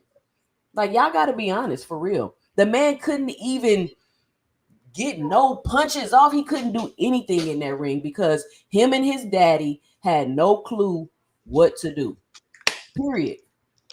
It's like they didn't even prepare for Devin Haney, to be honest with you. Like, they just thought Brian was going to go in there and just punk Devin. And on top of that, Devin was still fucking bigger than Brian Norman. Like, how do you keep moving up and you still the bigger man? Because he's a middleweight. But that's my 2 cents about it. David Benavidez beat the hell out of Anthony Yarde, just like I said he would. Ben Rodriguez looked like he had a good time in that fight. He was real relaxed in there. He looked like he was working on stuff. All of that. Abdullah Mason. And this is the thing, right? How can y'all see a fight like the Abdullah Mason fight and then try to act like Devin Haney just did something so spectacular? Like, seriously. How do y'all watch fighters like Abdullah Mason and Gary Russell and then try to throw in my face that these fighters is so great that don't want to take no risk and no chances? That's why they don't have huge fan bases, because they just want to be safe in there. Oh, well, he knocked him down the second round, so he was just coasting the rest of the fight. Why? You're in a combat sport. Why are you coasting in a fight with somebody that clearly is not on your level at all? He's not on your level at all. Why are you coasting in the fight because you knocked him down in the second? Like, I don't understand that. Be more bully. What up, man? Seemed to me after that. Oh, hey, Paul. But, One second. Let me get this super chat real quick. Tevin Smith said David saw the PBC boat sink, and that's why he's out there in rehab. No, stupid. I appreciate your money, but however, if you recall, Rolly Romero fought Ryan Garcia on the main event of a rehab card, and Rolly Romero is still with the PBC. David Benavidez is still advised by Al Heyman from everything that I ever heard. And guess what? He's also still under contract with Samson Leskovich. He's still with the same people. They're just allowing him to fight on a rehab card because they're paying them money. See, if you have 15, 20 fighters, 30 fighters, you need fight dates for these guys. So if they don't want to put forward all the money for a particular fight and they have fighters, they will let fighters go fight on other fight cards. That's what the PBC has done. They've always done that. You had Sean Porter that went over to ESPN to fight Terrence Crawford. See, you guys are these anti-PBC bots that just keep repeating the same stupid shit. Okay, David Benavidez, and real quick, just I'll finish. I'll give it to you. And one last thing, it doesn't matter if the PBC is failing or not. Devin is still a fucking undercard fighter. Okay, I hate to talk to you like you're a child, Tevis, but I have to talk to you like you're a child. You failed your grade in your class. You cannot defend yourself by saying, oh, 3 other people failed too. No, we'll deal with the other people that failed, but we're going to focus on you right now and not allow you to deflect the conversation onto somebody else. See, that's a way that you deflect. You want to bring up the PBC because David Benavidez fought in rehab? Bro, he's not the first PBC fighter to fight in rehab. Far from the first one to do it. And there's nothing to say that he won't go back and fight on Amazon. But you know why David Benavidez did this? He did it because that's where all the fights are. He's at 175. He has to do what he needs to do to get those belts, which is to go chase Bivol. Bivol is on DAZN. David Benavidez started doing business with DAZN. Something that if your boy Devin was serious about, he would have done when trying to fight Tank. He wouldn't have left the PBC when Tank was at the PBC on Showtime, right? And then when he left DAZN, he wouldn't have left DAZN to go to ESPN if he wanted Gervonta. He would have went to PBC if he wanted Gervonta. So what you see out of David Benavidez is a PBC fighter that's saying, I'm going to go over there because that's where the competition is. And Al Heyman saying that is where the competition is, going over there and have your fight. You guys always want to characterize something as if it's a loss for Gervonta or a loss for PBC. The focus of this conversation is for me, is the fact that you guys are trying to pump up a guy that's an undercard fighter in Saudi Arabia.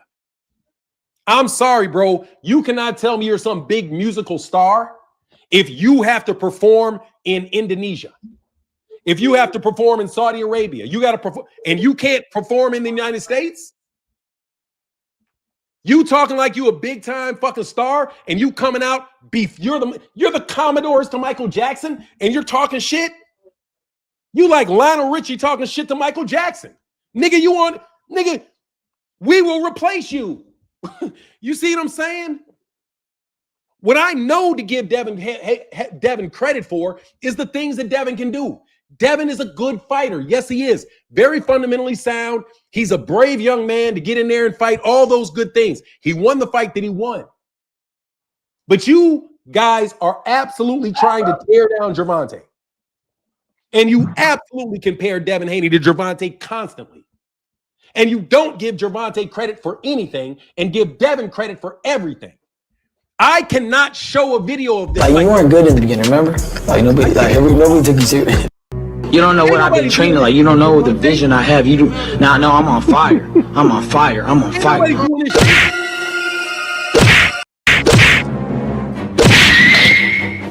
you talking about? I don't believe it. I'm telling you. Let me tell you, I don't believe him. I think Devin Haney's very match made. But again, no black people fuck with Dev. So good luck. And I mean this shit, bro. It's like, how can I say, bro? It's like, say I got a vault and I got 30 pounds of gold, 30 pounds of gold in a vault. I got 30 pounds of gold in a vault. That price is $4,000 an ounce right now, right? Say that's how much I got. You niggas are showing a stack of $100 bills like this. The value of your paper is going down. The value of that gold is going up. That's the real currency, the gold. That shit is a fiat. Devin is a fiat. Devin is only gets as much, it's only as big as their media echo chamber makes them. They inflate his importance by talking. But dog, he does not have it. If he had it, he would have never lost to Ryan Garcia. I'm sorry. He would have never lost to Ryan Garcia if he was Floyd. Because Ryan is not that level of fighter, and I don't give a fuck about your ounce of ostarine. I don't. And Toussaint is probably right. You guys look at Rolly like Rolly's a fucking joke, man. Rolly wasn't a joke when he whooped Ryan. Oh, but he's a joke now. And then they'll both be serious, and they'll both be serious competition for Devin. Bill, you are phony. But like I said, Bill, keep it in the super chat, and then I'll talk to you, Bill. No freebies, no bots, no nothing. No more Claymore Reigns, no more motherfucking, no more of those ass niggas coming around me trying to talk. Put it in the super chat, Bill. We both know the deal. Put the money in the super chat, bro. And I did not pay for that fight. Remember I said that. I didn't pay for that fight. So you niggas can talk about, yeah, you gonna say all this shit, but you gonna turn around and watch. No, the fuck I'm not. No, I'm not. And my people ain't paying nothing either. Just so you know. My people ain't gonna pay for nothing that I don't watch.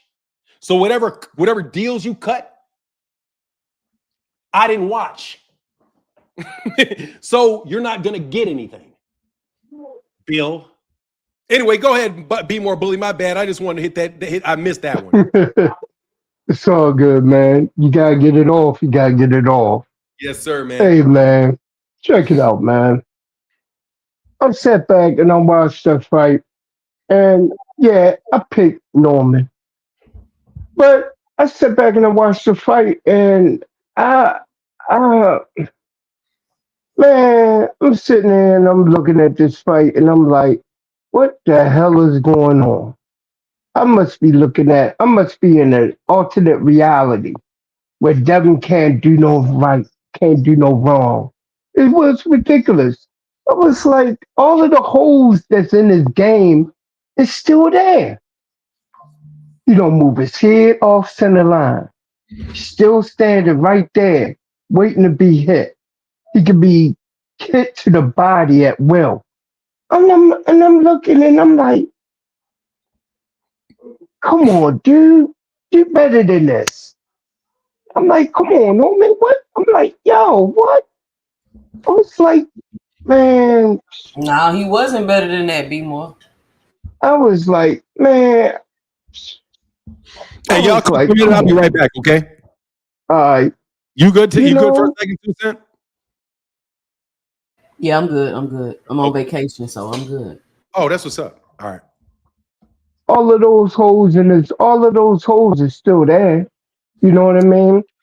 But I know man just didn't have the ability to go ahead and get it. You know what I mean? Hey, I gotta admit it. He didn't have the ability to go get it. But I'm not gonna sit here and praise Devin Haney. Come on, man. You know what I mean? He's still trash. I still see him as being trash. You know what I mean? He can throw a jab and he can move. And if you get too close, he's gonna grab you. Bottom line. That's all I see when it comes to Devin. You know what I mean? And for y'all Haniacs that think somebody owe y'all an apology because Devin won a fight, y'all out y'all damn minds. Seriously. And stop calling that man the next damn Floyd Mayweather. That nigga like the Bizarro of Floyd Mayweather if Floyd Mayweather was Superman. Come on. That boy nowhere near Floyd. Neither is Shakur Stevenson for that matter. You know what I mean? You're never gonna see a once in a lifetime talent like Floyd again. Period. Second hand, Benavidez, he did exactly what I thought he was going to do. and Yardy faded out exactly at the right time. That guy can't go 5 rounds. You know another problem it is with Yardy? Too much muscle. He got too much muscle. That muscle drains oxygen and energy from your body. If you got too much of it, you're gonna fade quick. Any and every time. It don't matter in what sport you in. That's what's gonna happen. You know what I mean? Bam.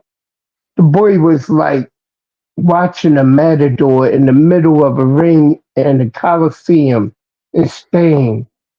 He was just poking and prodding and doing. Man, the guy did a side shot. He did a side pose like Ole. Pluck that boy with a jab. Martinez, man, he shouldn't even been in that ring against that man, man. Bam is definitely he just on another level. He's just on another level. And I saw something that was really good that night when I saw Abdullah Mason go in the ring and get it out the mud. Seriously. Abdullah Mason get it out the mud. You gotta respect any boxer who can go in there and yeah, here's a perfect example. Do like Devin. Get one knockdown and go ahead and coast and just jab, jab, feint, jab, jab, feint the rest of the fight and grab. Oh, I got one knockdown, so I can win this fight easily. All I gotta do is jab, jab, feint, jab, feint. I can't do too much running because they're gonna call my card, pull my card on it. But Abdullah Mason, he went in there, he got it out the mud, he gritted it out. He stood in the phone booth with this guy, going to the body, throwing uppercuts. You know what I mean? And hooking at the right time over top of his heart, over his high guard. Abdullah Mason, he made a fight that should have been easy, harder, but at the same time, he still looked good doing it. So you gotta respect that. You know what I mean? I went 4 for 3. I got 3 out of 4 on this card, and I'm like, I'm good with that.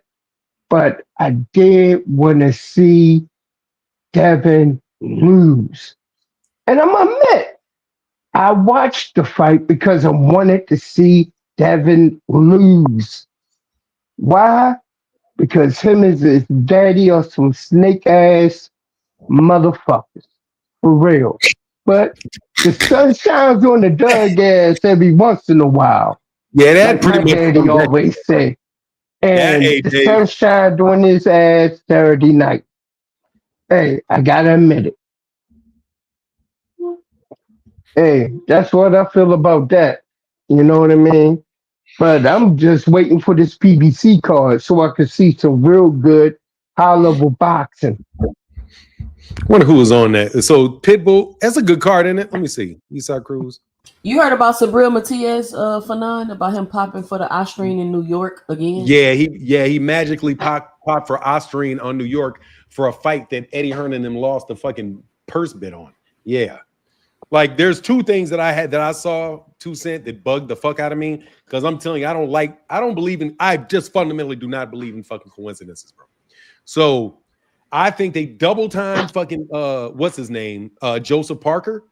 Like you see Joseph Parker test positive for cocaine. Mm-hmm. He positive, yeah, he was that in New York?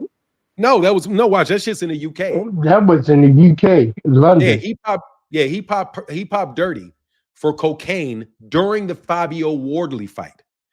So if Fabio Wardley would have lost that fight, it would have been overturned to a win for or no contest for Fabio Wardley. But right after that, they elevated Fabio Wardley to the full WBO championship. So instead of Joseph Parker getting the fight against Alexander Usyk for undisputed, they forced fucking Fabio Wardley on fucking Usyk. I mean on Joseph Parker. Get a funny ass fucking stoppage, and now Fabio Wardley doesn't even have to fight. He gets a straight up belt. That's all they do. That's what I'm saying. Like this is for me. When the result is what I expect the result to be because of some fucking shady shit behind the scenes, even if I can't figure out the mechanisms of the shady shit, I still think it's shady shit. So the fact that that he popped for Osterine, he vacated after Fabio Wardley won the belt.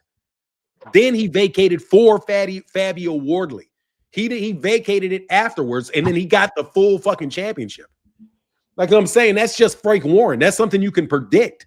So the other particular issue with Matthias getting fucking him popping for Osterine, it's like I said, man, I just don't. I mean, either he could have been on Osterine. These guys keep making terrible fucking choices with Osterine. Because my understanding is the Osterine doesn't even do shit. But anyway, they wind up getting that belt back. You know what I mean? And it's going to wind up who's going to fight for that belt? Isaac Cruz and those guys are fighting for that belt, right?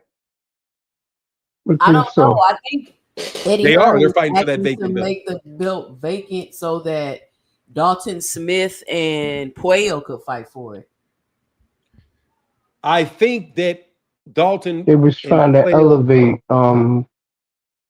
elevate the winner. WBC? That's for the WBC, right? I think so. Yeah. Okay. Yeah, I mean, I think a lot of this shit is funny business, but hey, man, it is what it is. I know who he ain't gonna get. I know this for sure. The people that are most suspected for juice never get caught. Nope. That's what I think. And how funny is it? It was Vada. When people say, well, why don't y'all talk about the people that got caught? They're already caught.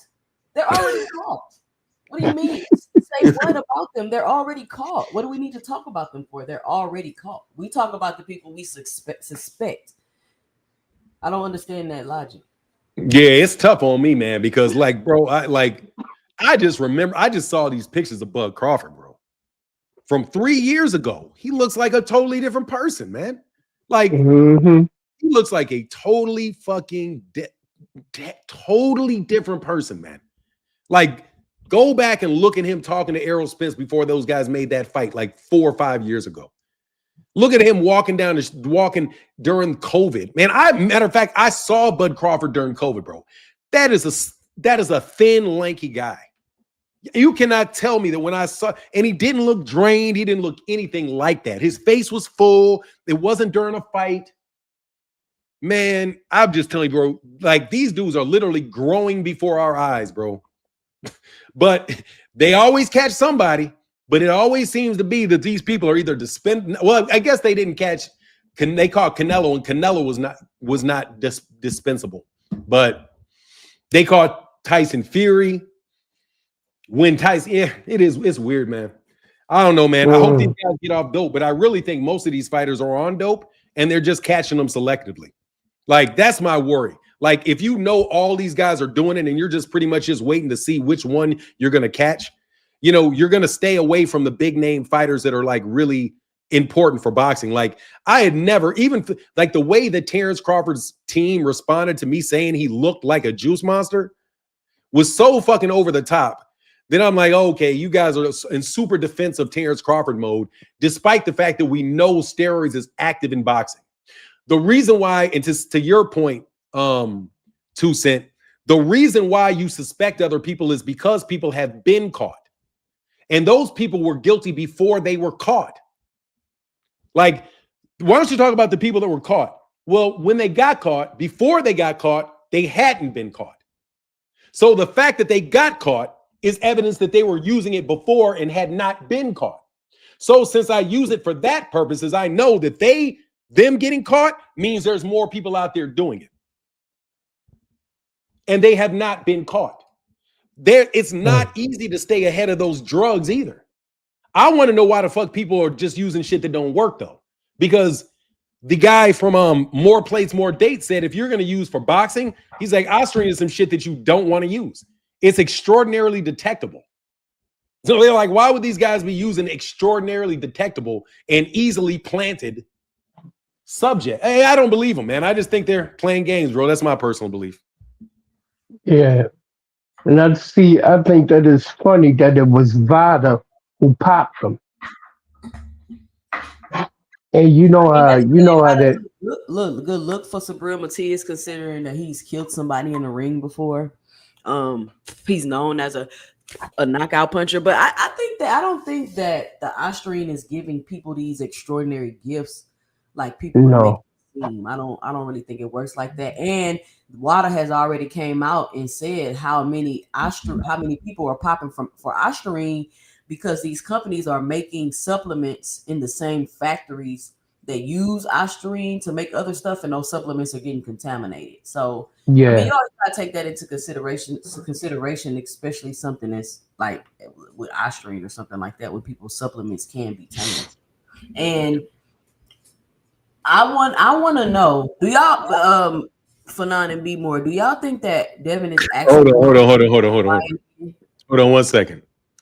You playing games and stay away from my boy Blue, you zest monster. Brother, you're calling another man your boy. That's somebody. Stay away from my man Blue. I ain't got nothing to say to that nigga, man. Go ahead, man. Sorry.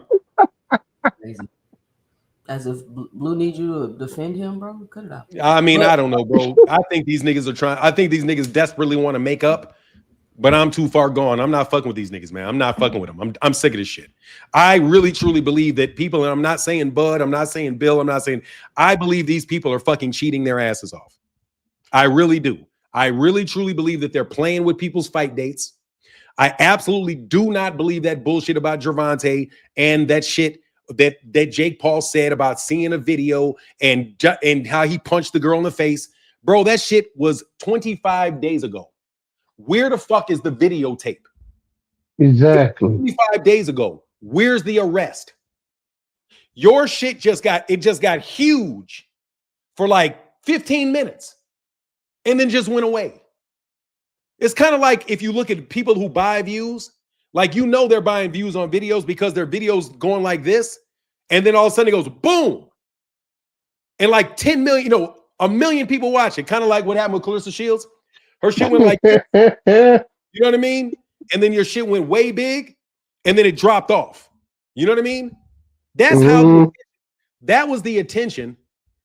That was the attention paid to Gervonta Davis and this assault. Everybody in boxing, but nobody outside of the boxing world, really. No media outside of the boxing world went at him. Everybody in the boxing world, all of Turkey Al-Sheikh's media bots went at him. All of a sudden, the fight breaks up. And then all of the accusations just go away and nobody even talks about it anymore. Where is the fucking video? Where is the video of Gervonta Davis punching the girl in his face, Jake? Where's the video? Where are the charges? It's 25 days. It's 25 days since this woman claimed she was kidnapped in front of a crowd of people. But no police charges? I believe you guys concocted that horse shit just to get Gervonta Davis off of his fight. I know certain people that brag because I got a good memory. You guys talk a lot of shit when I'm around, and sometimes y'all don't think, bro, I will remember what the fuck you said 6 years ago when the time is appropriate. And I remember when you said, you know how to get fighters out of fights. You know how to get fighters out of fights. If you have a rematch clause, I know how to get people out of fights. Things like moral turpitude, moral turpitude clauses, right? Where you say, okay, this we can. Wait, what's that?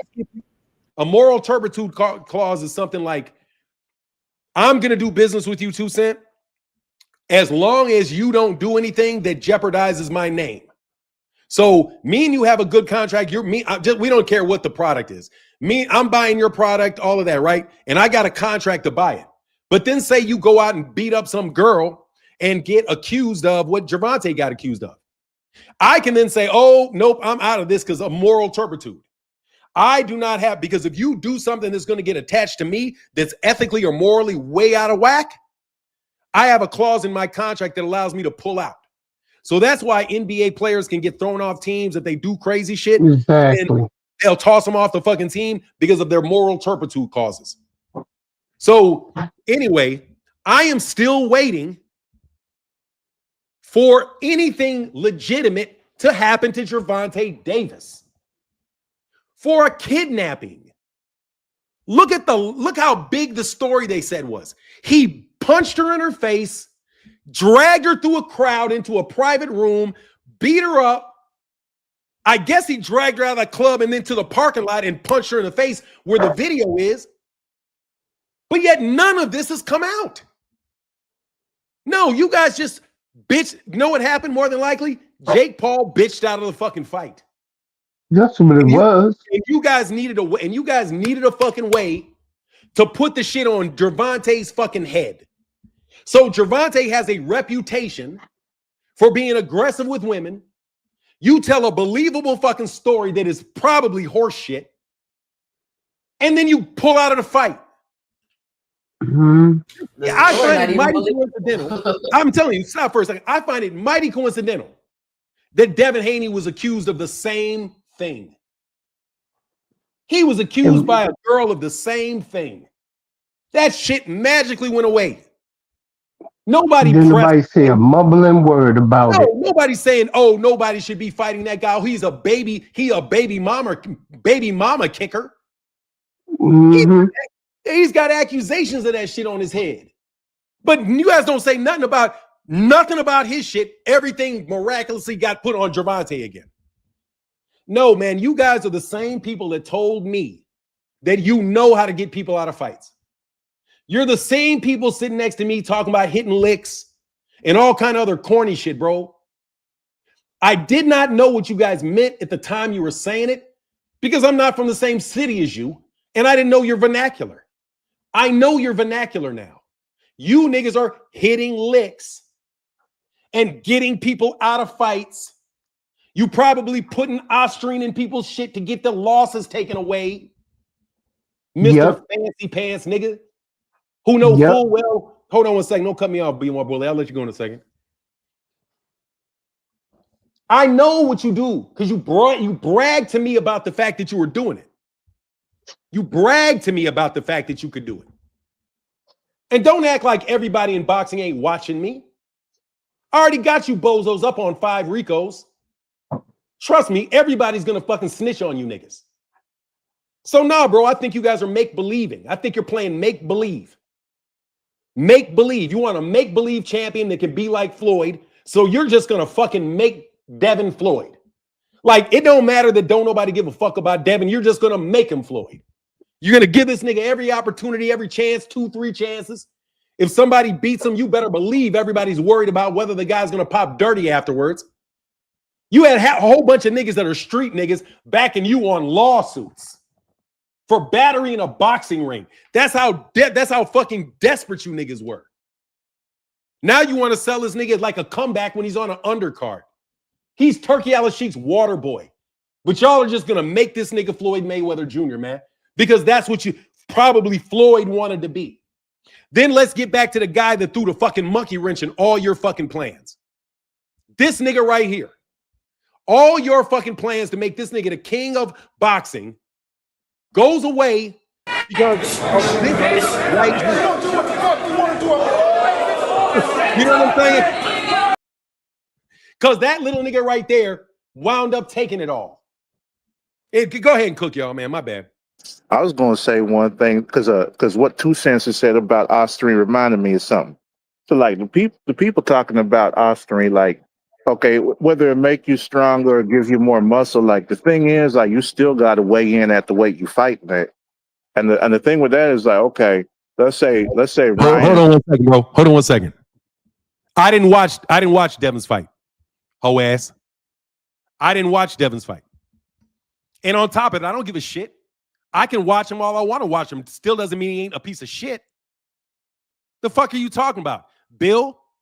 You think because somebody looks at your son that they have to like him? You niggas are delusional. That's why you niggas are going broke. You niggas have to fight in Saudi Arabia, bro, on undercards, bro. Shut the fuck up. You thought that you can make this nigga popular and he's not popular. He's not. There's nothing exciting about your son. He's boring as fuck.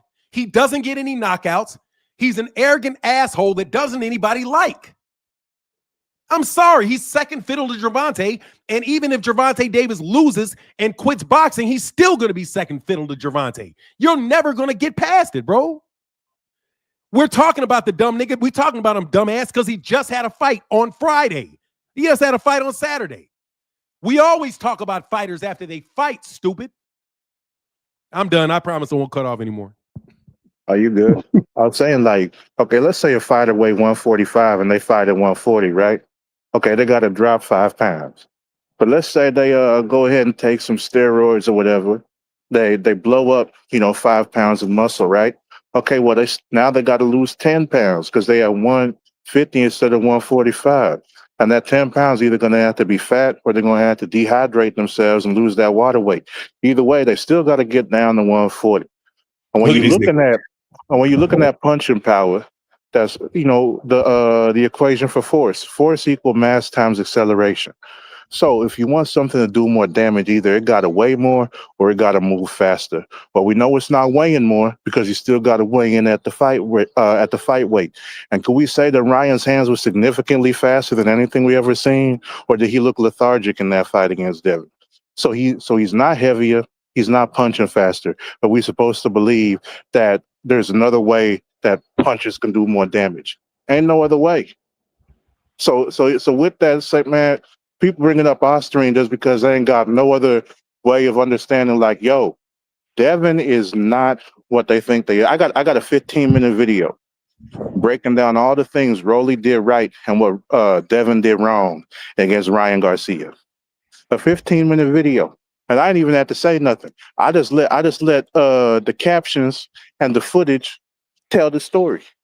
Because, sometimes people just need to go ahead and see what's happening, because then they can't disagree with you because you ain't saying shit. You're just showing them the events.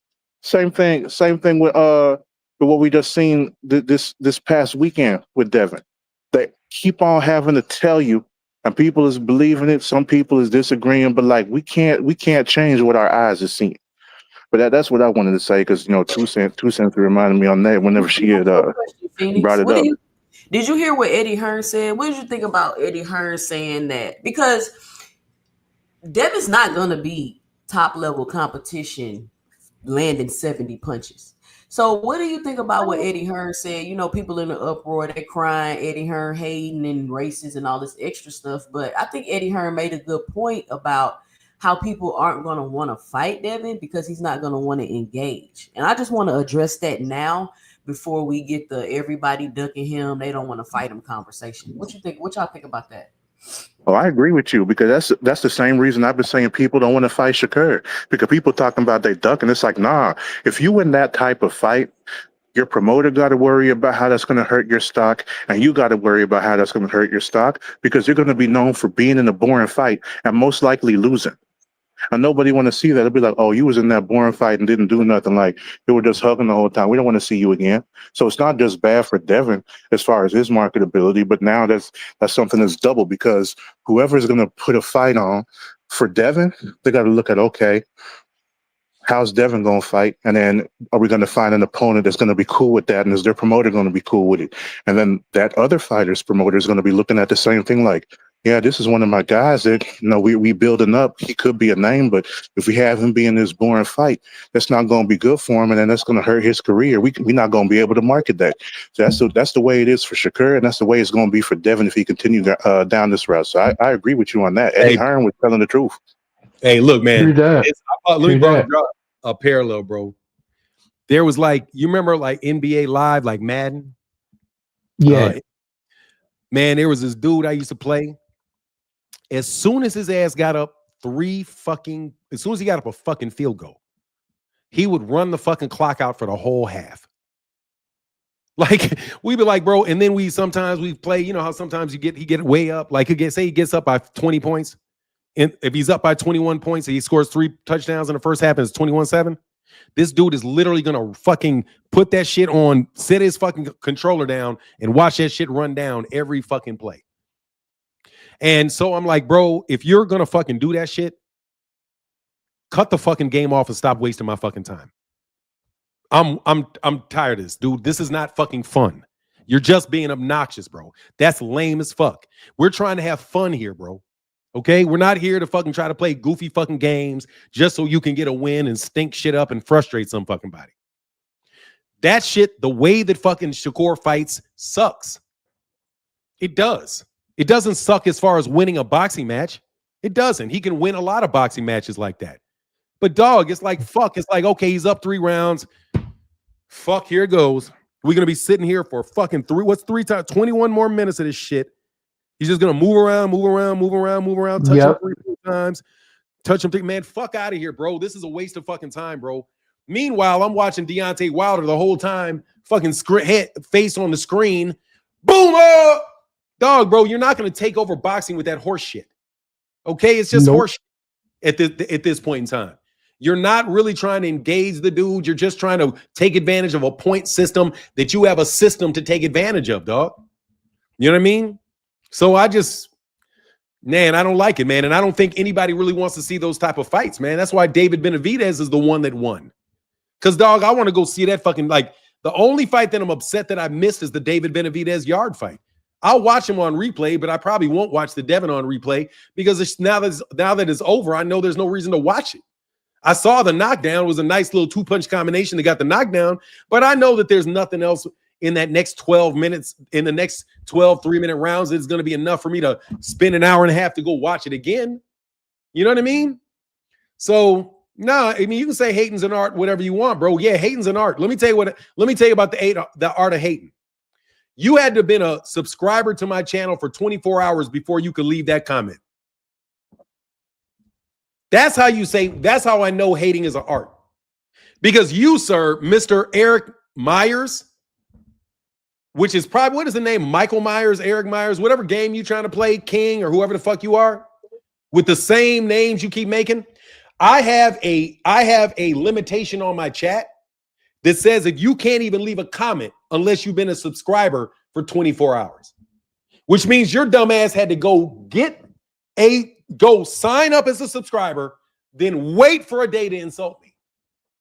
That means you're a bot, bro. And I know you're a bot. You know you're a bot. And that's all that matters, bro. And again, I bet you there were not 2,000 people that bought that fight for $60. I bet you there's not 2,000 people in the United States that bought that shit. I bet you. I bet you those shit numbers are so goddamn low. And I think that's another thing people don't want to admit for now. They keep trying to be like, oh, you fighting on the Saudi card, you getting worldwide exposure. That's not how that works. It's not even true. It's not even true, first of all. No, it's everybody. Look, I'm sorry, 2 cents. The United States is by definition global. When you fight in the United States, you are fighting globally because every major fighter from every other country comes to the United States to fight. There is no domestic level U.S. fighting. None. The UK has domestic level fighting. They have the Queensland belt and all of those other sub belts. Over there in China, or I'm sorry, in Japan, that literally is their weight classes from 112 to 118. They have a lot of fighters over there, but that's not global. Every global superstar that you really can name in the sport of boxing is from America, because America is a global power. And let me tell you something else. Televisions are available throughout the entire planet. When Mike Tyson was fighting in the United States, it isn't like you British people didn't see his fights. You saw his fights when they were in the U.S. When Floyd Mayweather Jr. fought in the United States, you all saw the fight. What are you talking about? It's like saying Michael Jackson only because he was American wasn't global.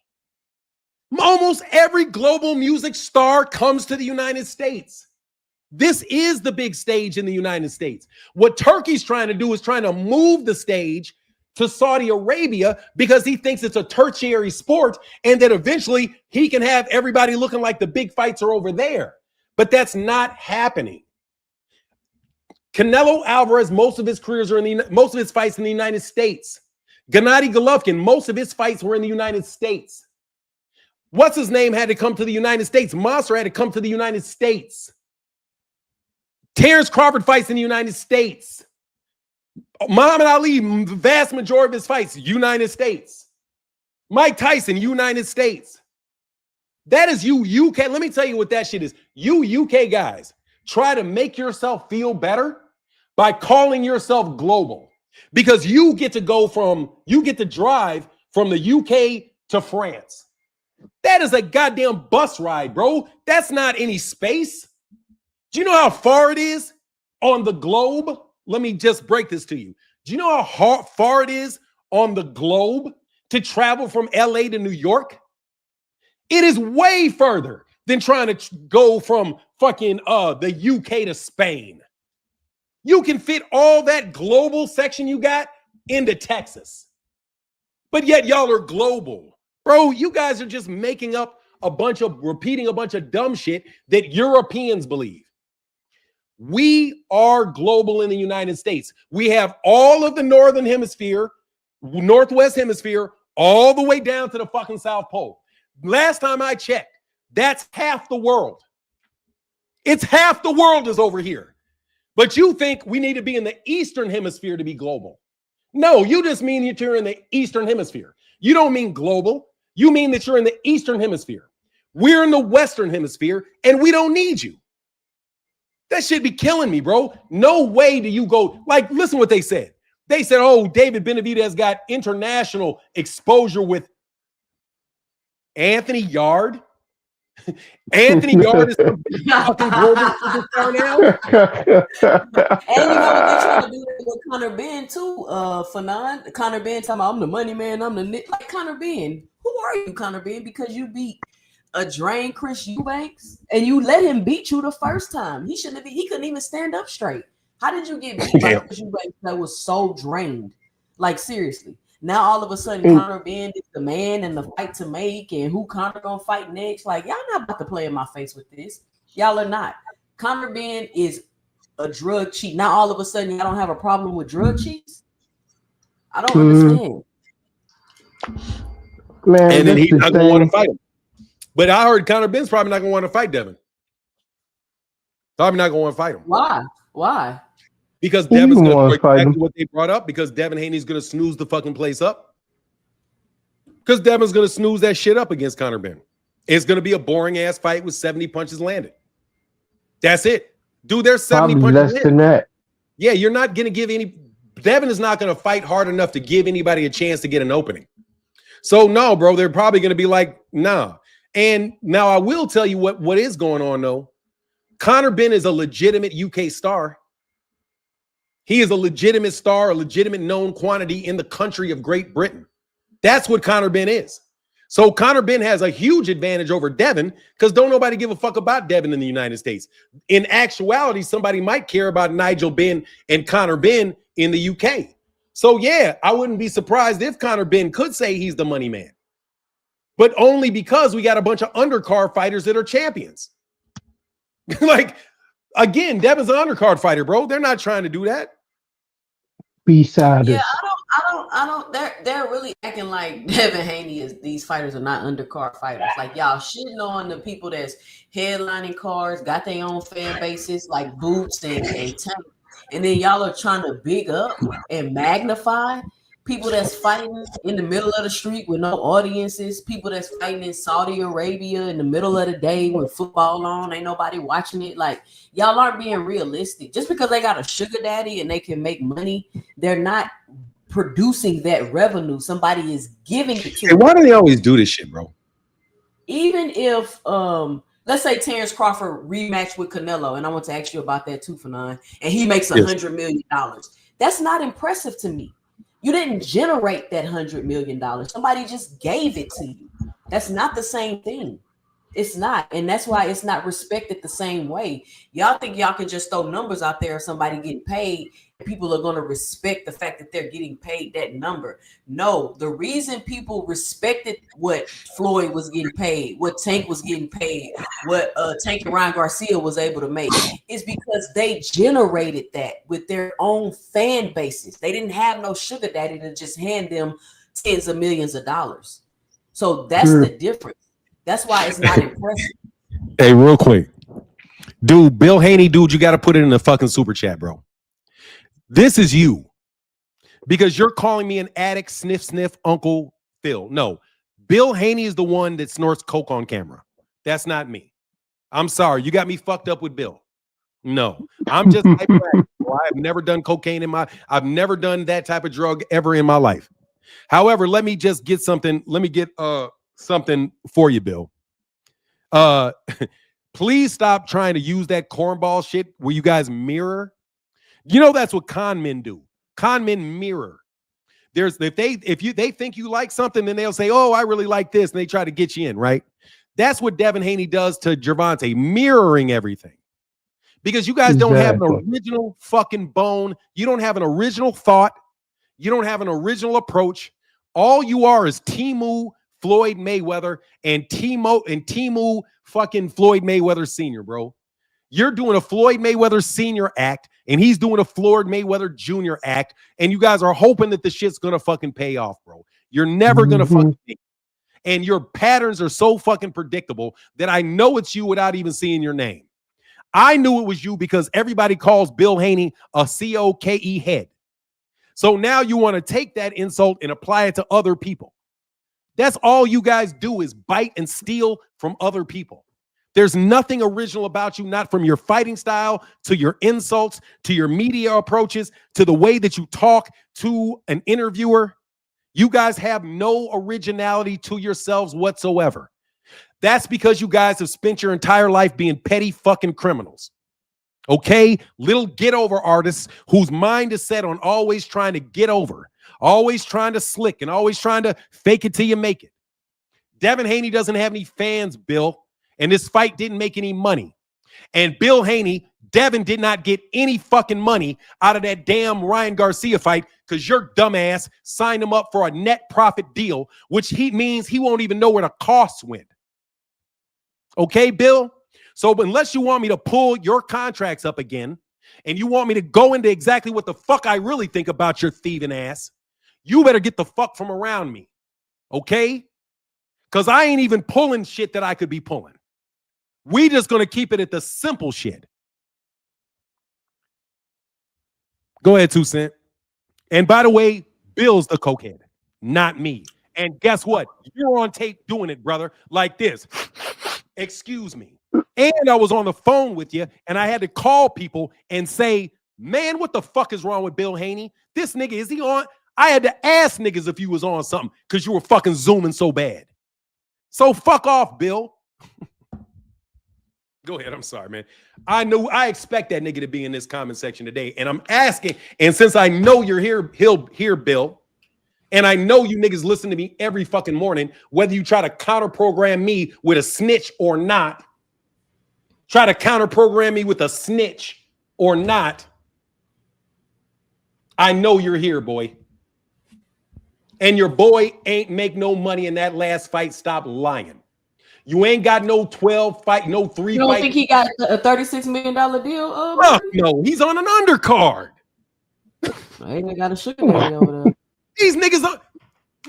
I'm sorry. If my son is walking, nigga, you're on the undercard. You want me to believe that? They told Bill and them both said, listen, I don't believe Brian Norman Sr. And I'm going to tell you why I don't believe Brian Norman Sr. Because Ryan Garcia confirmed with Devin that they both made $30 million. They both said it. Ryan said he made 30 against Devin, and Devin said he made 30. They both issued a joint statement about how much money, and it wind up being a lie. So the second time around that they both issue a joint statement about the money, I think it's a lie. I don't believe Brian Norman Sr. I believe Brian Norman Sr. could have heard it, and he went out of his way to say it because you guys always want to market these fights based off how much money he's making. Bullshit. He's on an undercard in Saudi Arabia. But because you guys believe these niggas walking around with fucking you believe that these niggas is, I can't even say it because I don't want to get a hate crime on me. Y'all think get you niggas to try to hit me with another thing. But you guys are fucking mesmerized by this guy that you call your excellency and believe any money coming out of him. If he said he paid $1 billion for a fight, you'd believe it. For real. He could say, I just spent $1 billion on Devin Haney's fight. And you'd be like, ooh, Turkey Al-Sheikh spent $1 billion on Devin's. Turkey Al-Sheikh has been caught lying multiple times. Multiple times. He even said he lied. Yeah. He said he lies for the press. No, I don't believe this money. No, I don't. You know why? Because money doesn't operate like that. People do not, unless you are, and I mean this, unless you're washing money. The only reason that they would be paying that is that they're washing money. Because they can think about it.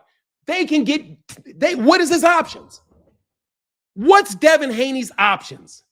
If you're Turkey Al-Sheikh, what's your options? He has none. Bob Arum's not paying him nothing. Al Heyman's not paying him nothing. Eddie Hearn's not paying nothing. There's nobody out there competing for Devin. So how the fuck is Devin getting all his money? It doesn't even make any sense. Nobody is competing to sign Devin. You don't hear Eddie Hearn saying, man, I really want Devin. Man, give me Devin. If I could get Devin, then we could really. No. He was more than happy to let Devin go. Eddie Hearn, Bob ain't like, Bob Arum ain't like, man, I really wish I could get Devin. I could sign. Who's competing to sign Devin? Where are the other offers that they get to push that shit up so high? It's like Devin Haney, no joke. It's like Devin Haney works at McDonald's and you believe that he's making $500,000 a year at the fucking flipping the fries. Oh man, the manager said, oh yeah, we paying him $500,000 to flip them fries. Your mind should tell you, why would they pay that when they could get another kid to do it for $14 an hour? Why would they pay Devin all that money when they can find somebody else to pay a lot less and get the same thing? Unless they're just not paying the money. Again, you guys expect people to believe a lot of shit that's unbelievable because you don't use your brain. I use my fucking brain. I know damn well they ain't getting that fucking Terrence Crawford. Terrence Crawford told I'm getting 10 million.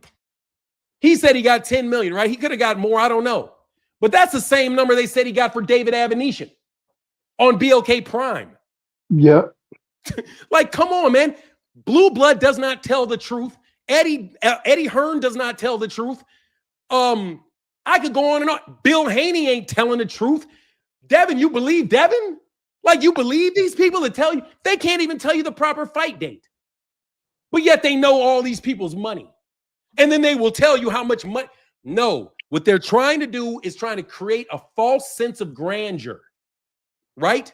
A false sense of grandeur. It's not okay that they have a fight in an arena and make a bunch of money in the arena. No, they would rather lose a ton of money by putting it on a stadium so they can show the pictures of all the people that are there and see how big of an event this is. That was what you call that's Robert Greene's 48 rules of power. Create a spectacle. So they keep creating spectacle after spectacle after spectacle and losing money after losing money after losing money, hoping that the rest of the players will go away. They even try to overturn the Muhammad Ali Act. But you believe the money that they're saying? Like, I just want to know, are you guys, not the people on the panel, what's wrong with you all? There's literally nothing that comes out of Eddie Hearn's mouth that you should believe. Literally. I don't care if he says fire is hot. Only reason you know fire is hot is because somebody else told you. Don't believe that nigga. I swear to God. He'll bring out some cold flames. They are that big of fucking liars. No, I don't believe the money. I think that these niggas are losing their fucking shirt, bro. Do you know how sometimes NBA teams or record labels will pick up good artists, or the team will pick up a good player and bench them, or pick up a good artist and shelf them? I'm just especially in music. That's what's going to happen with Boots over there with Eddie Hearn. I mean, so far on the outside looking in, you know, it looked like he's doing a decent job with Boots, but I don't know. I'm gonna keep my eye on Eddie Hearn with that because the way things are going, and considering the fact too that people don't want to fight Boots, like people are ducking Boots. I think Boots is vindicated. Do y'all still think that Boots ducked Brian Norman Jr.? Is that still Hell a thought in no. y'all mind? Do y'all still No. think that? No, I never believed that. I never believed it. And if Eddie don't get it together with Boots, he's going to continue to get just all of this ridiculous criticism. And it's just crazy how people need to pay his opponent so much money to fight Boots, all while getting criticisms of he's a hype job, he's unproven, we don't know if he really good, he don't fight nobody. So if all those are true, why do people want $10 million to fight him? Like, you can't have it both ways. You can't need $10 million to fight an unproven fighter that's a hype job and you don't know how good he really is. And that's my issue with these narratives that these people be spreading and putting around. You want to tell me Devin Haney can go compete at 154? No, he cannot. Devin Haney will be food at 154 pounds. Like, y'all got to be honest, man. I'm not against Devin. I don't hate Devin. I'm a fan of Devin, whatever the case may be. But I'm honest. Devin Haney needs to stay out of the 54-pound division. He needs to stay at 47 where he's at, and he needs to fight those fighters. So I heard somebody say Devin gonna fight Jack Catterall next. Where are these killers that Devin needs to fight? I want to see Devin fight O'Reilly. I want to see him rematch a Ryan. I want to see him fight a Karen Kukadashian. Those are the big fights at 147 pounds. Now, whoever he fight. If he win, I'll give him credit. But I'm not going to sit here and hype up and Johnson bounce every single win he got when he's not fighting the big names. That's what y'all want Boots to do. How come it's okay for Devin and all these other fighters to go fight and collect accolades, but y'all treat Boots like he's never been a unified champion? Y'all are saying Boots need to do more before he fight Virgil Ortiz, and Virgil Ortiz ain't never been a champion. Can y'all explain that to me? Because I'm confused about that. You want to try that? That's that B-side boxing bitches club. That's what it is. That's what those clowns believe. Plain and simple. Oh, if we grab enough belts and say we got all these accolades, that would generate in people saying we're the best in the world. Not the fact that Shakur moved up to 135 and haven't really fought any damn body. But yet they want to throw that tag on Tank. You know what I mean? The same thing with Devin. Who are you going to fight now? Bro? They always say, saying like, oh, no, sorry. I never mind. I'm sorry. I'm cutting off you too much, man. Go ahead. I'm sorry. Oh, yeah. You know, but that's that B-side bitches boxing club thinking. That's how they are. Just like all the, it's so funny that I can never, that it's just hilarious that a whole crew of people over there can clout chase and hate on one 5'4" dude from West Beemore. All of them. Go down the line. Go straight on down the line. But I hate that guy. I just don't like that guy. Why? Because he making more money than you. Devin and them. We hate that guy. He exposed us in the ring during the sparring session. And yet they clout chased him. Shakur clout chasing him on the regular. You know what I mean? And then you got your boy Keyshawn. He clout chasing him. Well, it's ridiculous. A whole crew. That whole B-side bitches boxing club. That's all they do. Hate and clout chase. Hate and clout chase. Oh, and sabotage. Sabotage your fights. What do you think about Keyshawn Davis calling out Albright for another fight? Keyshawn Davis for Albright? I mean, I'll take any fight for Keyshawn. I just want to see Keyshawn come back, man. He's already beat Albright. You know he's already fought Albright, right? Yeah, I know he already fought. I know he fought him. And somebody said that they thought that he might have. I thought there was some controversy about that fight when he fought. He got popped for smoking weed, so it got a no contest. Yeah. I mean, I just want to see Keyshawn get back. That's it. I think he want to fight him. Who y'all believe Eddie rides with, Devin or Boots? Man, Eddie is gonna ride with Boots easy, because Boots is the real deal. Devin ain't the real deal. I don't give a shit what you say. I mean, I'm sorry, bro. Devin to me, I ain't the biggest fan. I think Jaron's got a much bigger upside than Devin Haney does as far as his ability to fight, bro. And eventually, I don't know how long Devin's going to stay at 147. I don't know how long he's going to be able to stay because I think that dude really is like it's like Bud. Once Bud popped up out of 147, it's like he just kept growing. So I have a suspicion that Devin is going to keep growing. You don't have to stay there. Could you imagine Devin fighting a Fundora or fighting a Jamel or fighting a? Can y'all imagine that? Like, no, I can't. 4 pounds. No, I can't. I hope he will go. I hope he do go up to 154. Seriously, I hope he go up to 154 and fight the right person and get his ass whipped. Do y'all think Devin could beat Tim Tszyu at 154 pounds? Tim Tszyu is washed. I think Tim Tszyu over it. I think he took too much damage. He need a vacation. You know. Yeah, it'll be like a 50. It'll be like a 60. If he can find a way to throw 60 punches during the whole fight, he can beat him. But that dude's probably too big. But I don't know, man. Like I'm telling you, dog. Like genetics don't work like they used to work.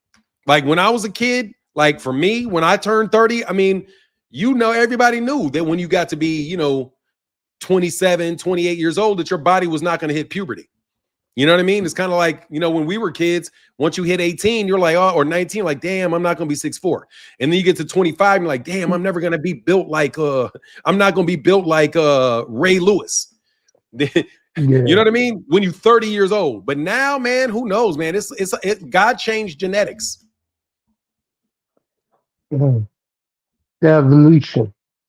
God changed genetics. Now men can put on 15, 25 pounds of muscle at 35 years old and not be on steroids. When I was a kid, for somebody to do that, it was like a football player that was on steroids, or as a bodybuilder.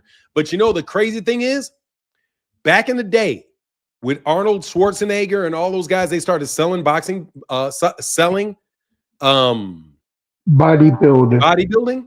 Everybody said that they were natural.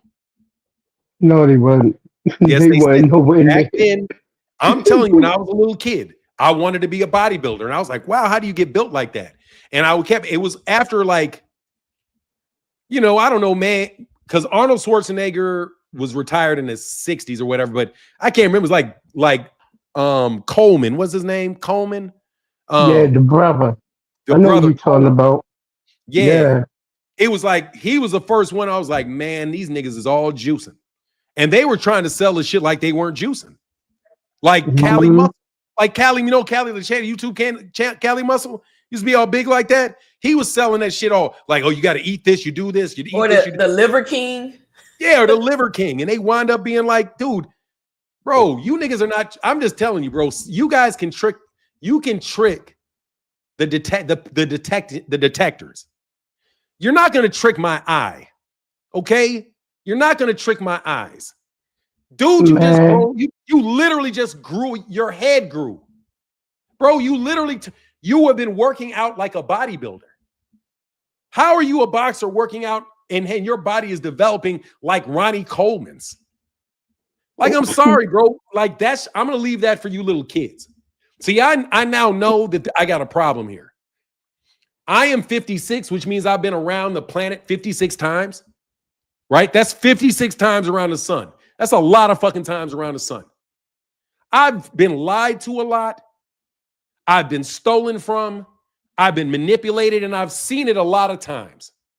So by the time I got and met Bill, and by the time I get to talking to y'all, I've already seen liars, and I'm an expert because I'm a lawyer, and better believe that I'm a fucking gifted one. I know how to expose your lies. I can find your inconsistencies, things where you're trying to make me believe something that cannot be true. Devin Haney cannot get a 3-fight, $36 million deal and still be on a fucking undercard. When David Benavidez doesn't have that deal and he was the featured fighter.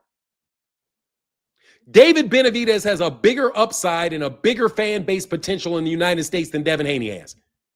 He's Mexican, and he's a killer with an exciting style.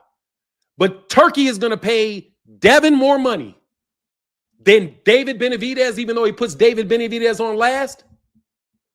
See, if anybody runs a business, that doesn't make sense. So that's when I say, no, somebody's telling a lie here. And then I look to see, has anybody ever told this lie to me before? Yes, Devin told me this lie before. When Devin said he made 30 million against Ryan. Yes, Devin then sued Ryan or Oscar De La Hoya because Oscar De La Hoya didn't pay him any money.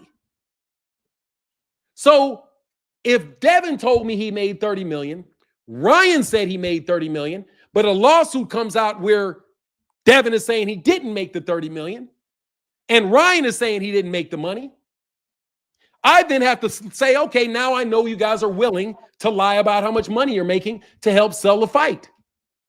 That's why you guys are telling people how much money they're making. So you can make it, so you can sucker people to want to do business with you because they think, oh, these huge paydays are out there, which probably are not even out there.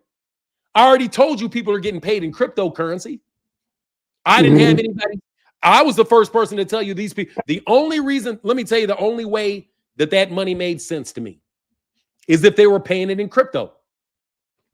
That's the only way you're going to get $100 million is if they're crypto dollar. You're not liquid $100 million. You're liquid $100 million. Like for real, you're liquid $150 million just to be given and handed over. When you know you're not going to cover it in the event, what sense does that make? It doesn't make any sense. Since it doesn't make any fucking sense, it's not true. It's not real. The fact that they're telling you this means they're marketing to you. They're marketing to you. And they want Devin to look like a very, very important person. So they put a bunch of diamond chains on him, right? All kind of shit. Oh, I bought $1 million every fight. I buy $1 million. No, bro, they're trying to sell fighters on the idea that Saudi Arabia is the place to go. Oh, yeah, you don't want to fight in America. You want to go to Saudi Arabia. We making all the money over there. Then you take your black ass to Saudi Arabia and find out that you ain't making all that damn money. And I hope you niggas actually get paid for this fight. Because last time I heard, there were people in Saudi Arabia that didn't get paid for a fight. They didn't get paid immediately. I know that somebody fought for a house. So anyway, bro, I'm telling you right now, no, I don't believe these numbers. I believe that these niggas are exaggerating shit to get boxers to be stupid enough to sign with them so that their asses can be manipulated in some way, shape, or form by these guys. That's what I believe it is. If that makes sense to you. It makes sense. It makes sense when you think about it. That's why I said those guys are going to learn. They're going to learn one way or another about going over there and fighting. Because what's going to end up happening, you're going to end up coming up with more and more scandals about people not feeling good after they ate something and still had to fight. Another scandal going to pop up is the fight fixing and manipulating the odds. Where did all that money at the last second come in on Devin to win to even it up? That's some weird. Yeah, I thought that was strange. There was an unusual betting pattern? Well, did you know that Norman was the favorite?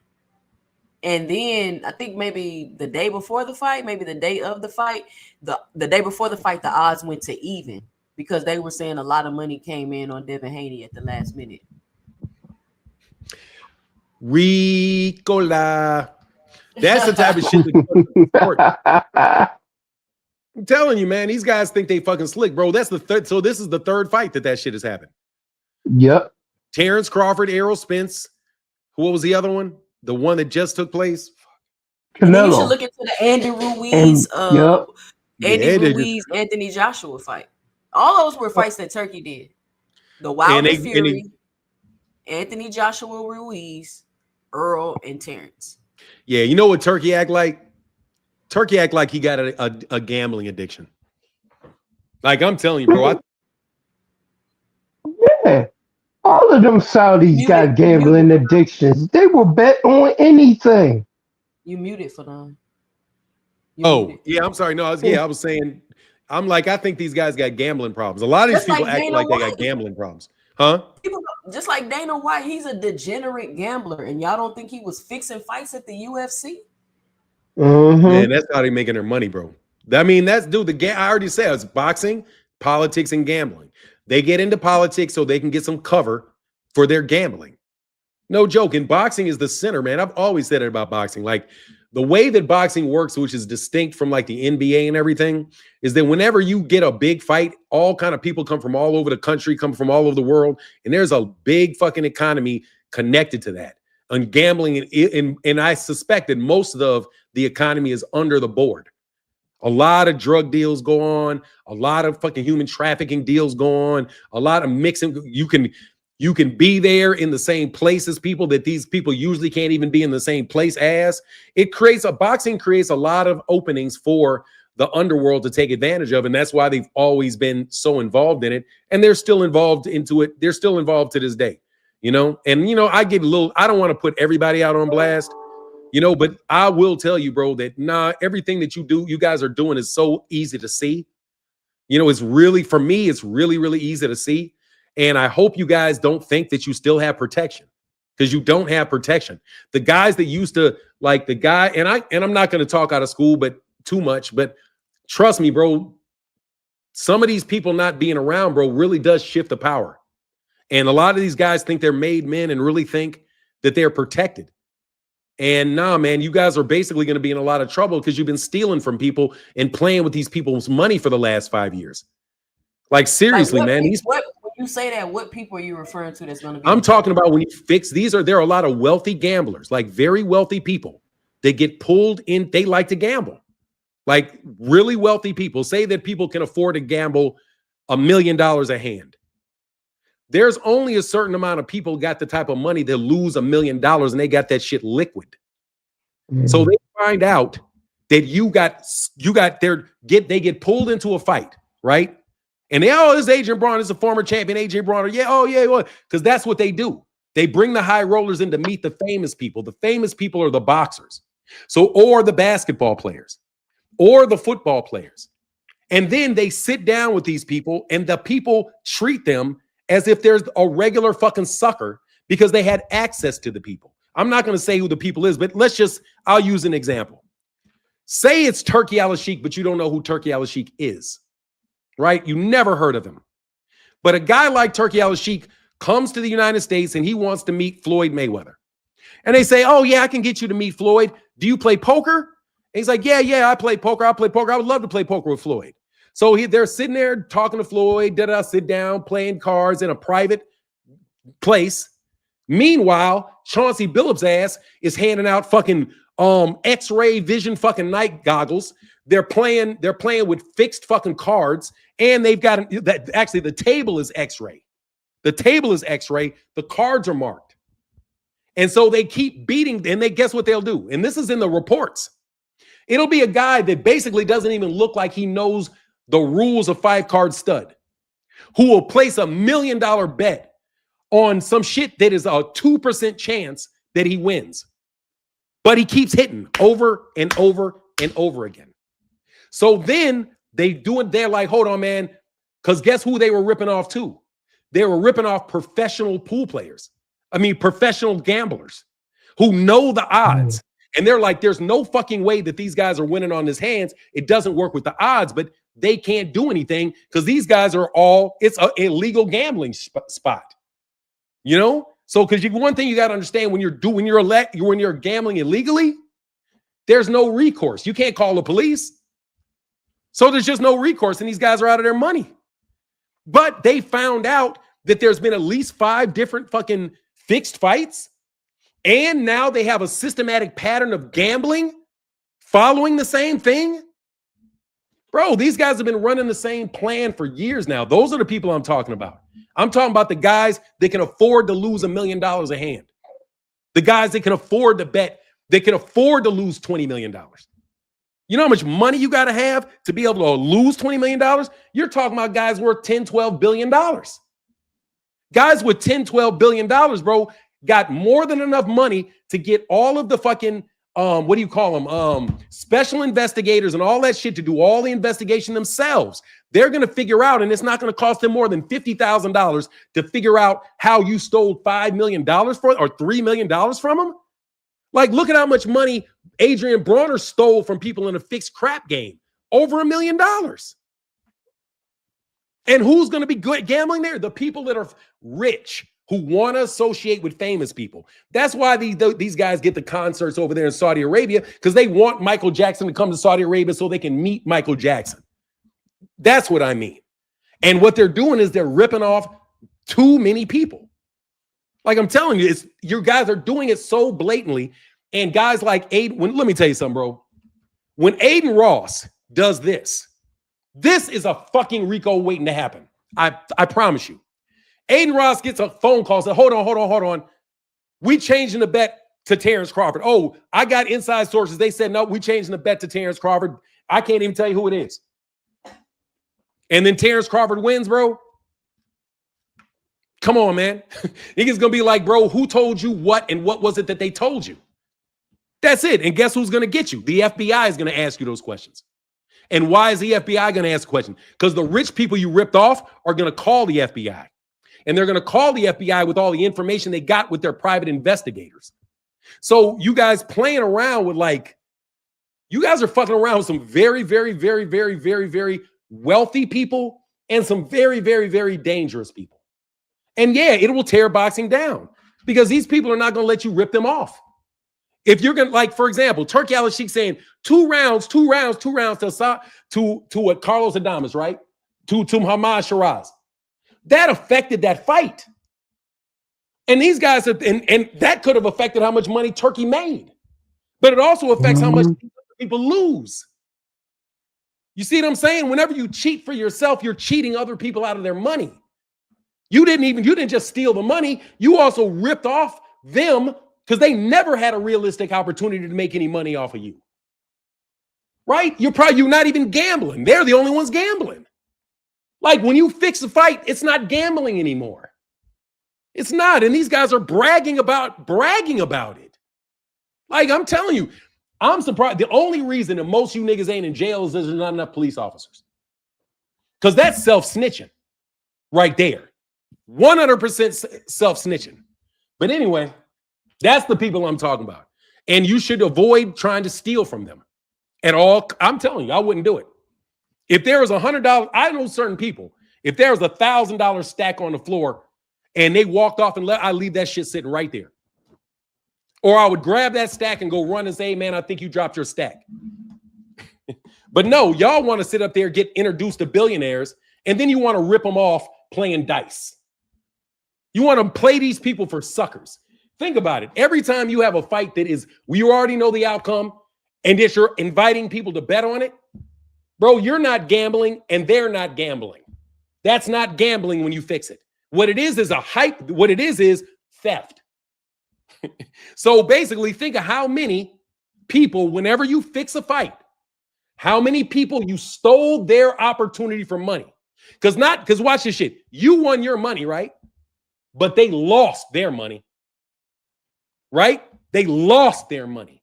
Because you set them up and asked them to lose their money on something you knew was not real to begin with. That's why I'm telling you about these RICOs. There's no way these niggas ain't going to jail. And in fact, if I was them, nigga, I would be snitching and telling you to put me in jail. There's a reason why Daniel Kinahan comes to the United States. And they try to push Daniel Kinahan to be the one that's going to reform American boxing. Why is that? Because Daniel Kinahan can't get put in an American prison. That's the only answer. The reason is Daniel Kinahan, because he's sitting over there in Dubai, could do whatever he wants in the United States through surrogates, but you can never put him in jail for what he does. Same reason for Turki Al-Sheikh. Why do you want Turki Al-Sheikh so bad? Because Turki Al-Sheikh probably can't get put in jail for any of the fucking shenanigans that go on underneath his fights. That's why. I'm telling you, man, that's why I don't gamble. I would never gamble on boxing. I'm not telling you any particular fight that's fixed, but you saw this shit, didn't you? Did you see the winking of the eye? You saw that dude with his eye? Yep. Yep, I seen that winking and nod. Yeah, a wink that messed up a lot of people's money. Like we And not supposed to believe that cats are out here taking dives and fights. let me tell you, Come bro. on. You know for sure something's happening right now. Somebody is in a store somewhere shoplifting. We know that. We don't have to know who's doing it. Why? Because we know the patterns. There's millions and millions of people out there. There are people shoplifting because we know they do it. You don't have to act like you won't believe that shoplifting ever takes place. Yes, we know shoplifting takes place.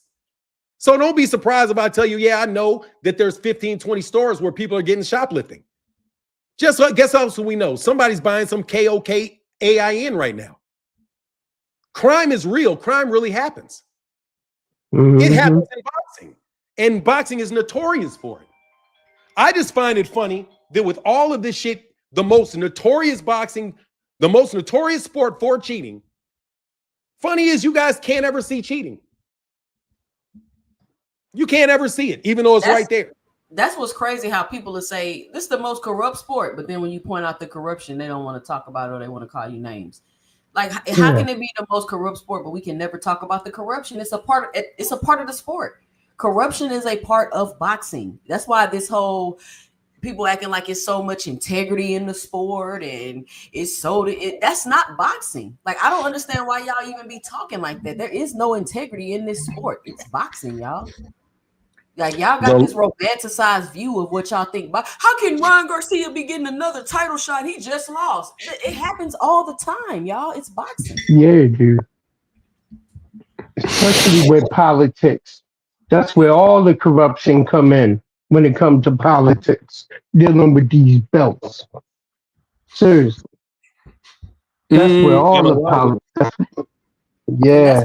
And that's why you can't try to cry and ride these belts and act like just because somebody getting accolades, that means they're the best. Like, I think somebody was trying to tell me, oh, Brian Norman was the #1 in the division. He was the champion. That means he's the best. No, it doesn't. That does not mean he's the best.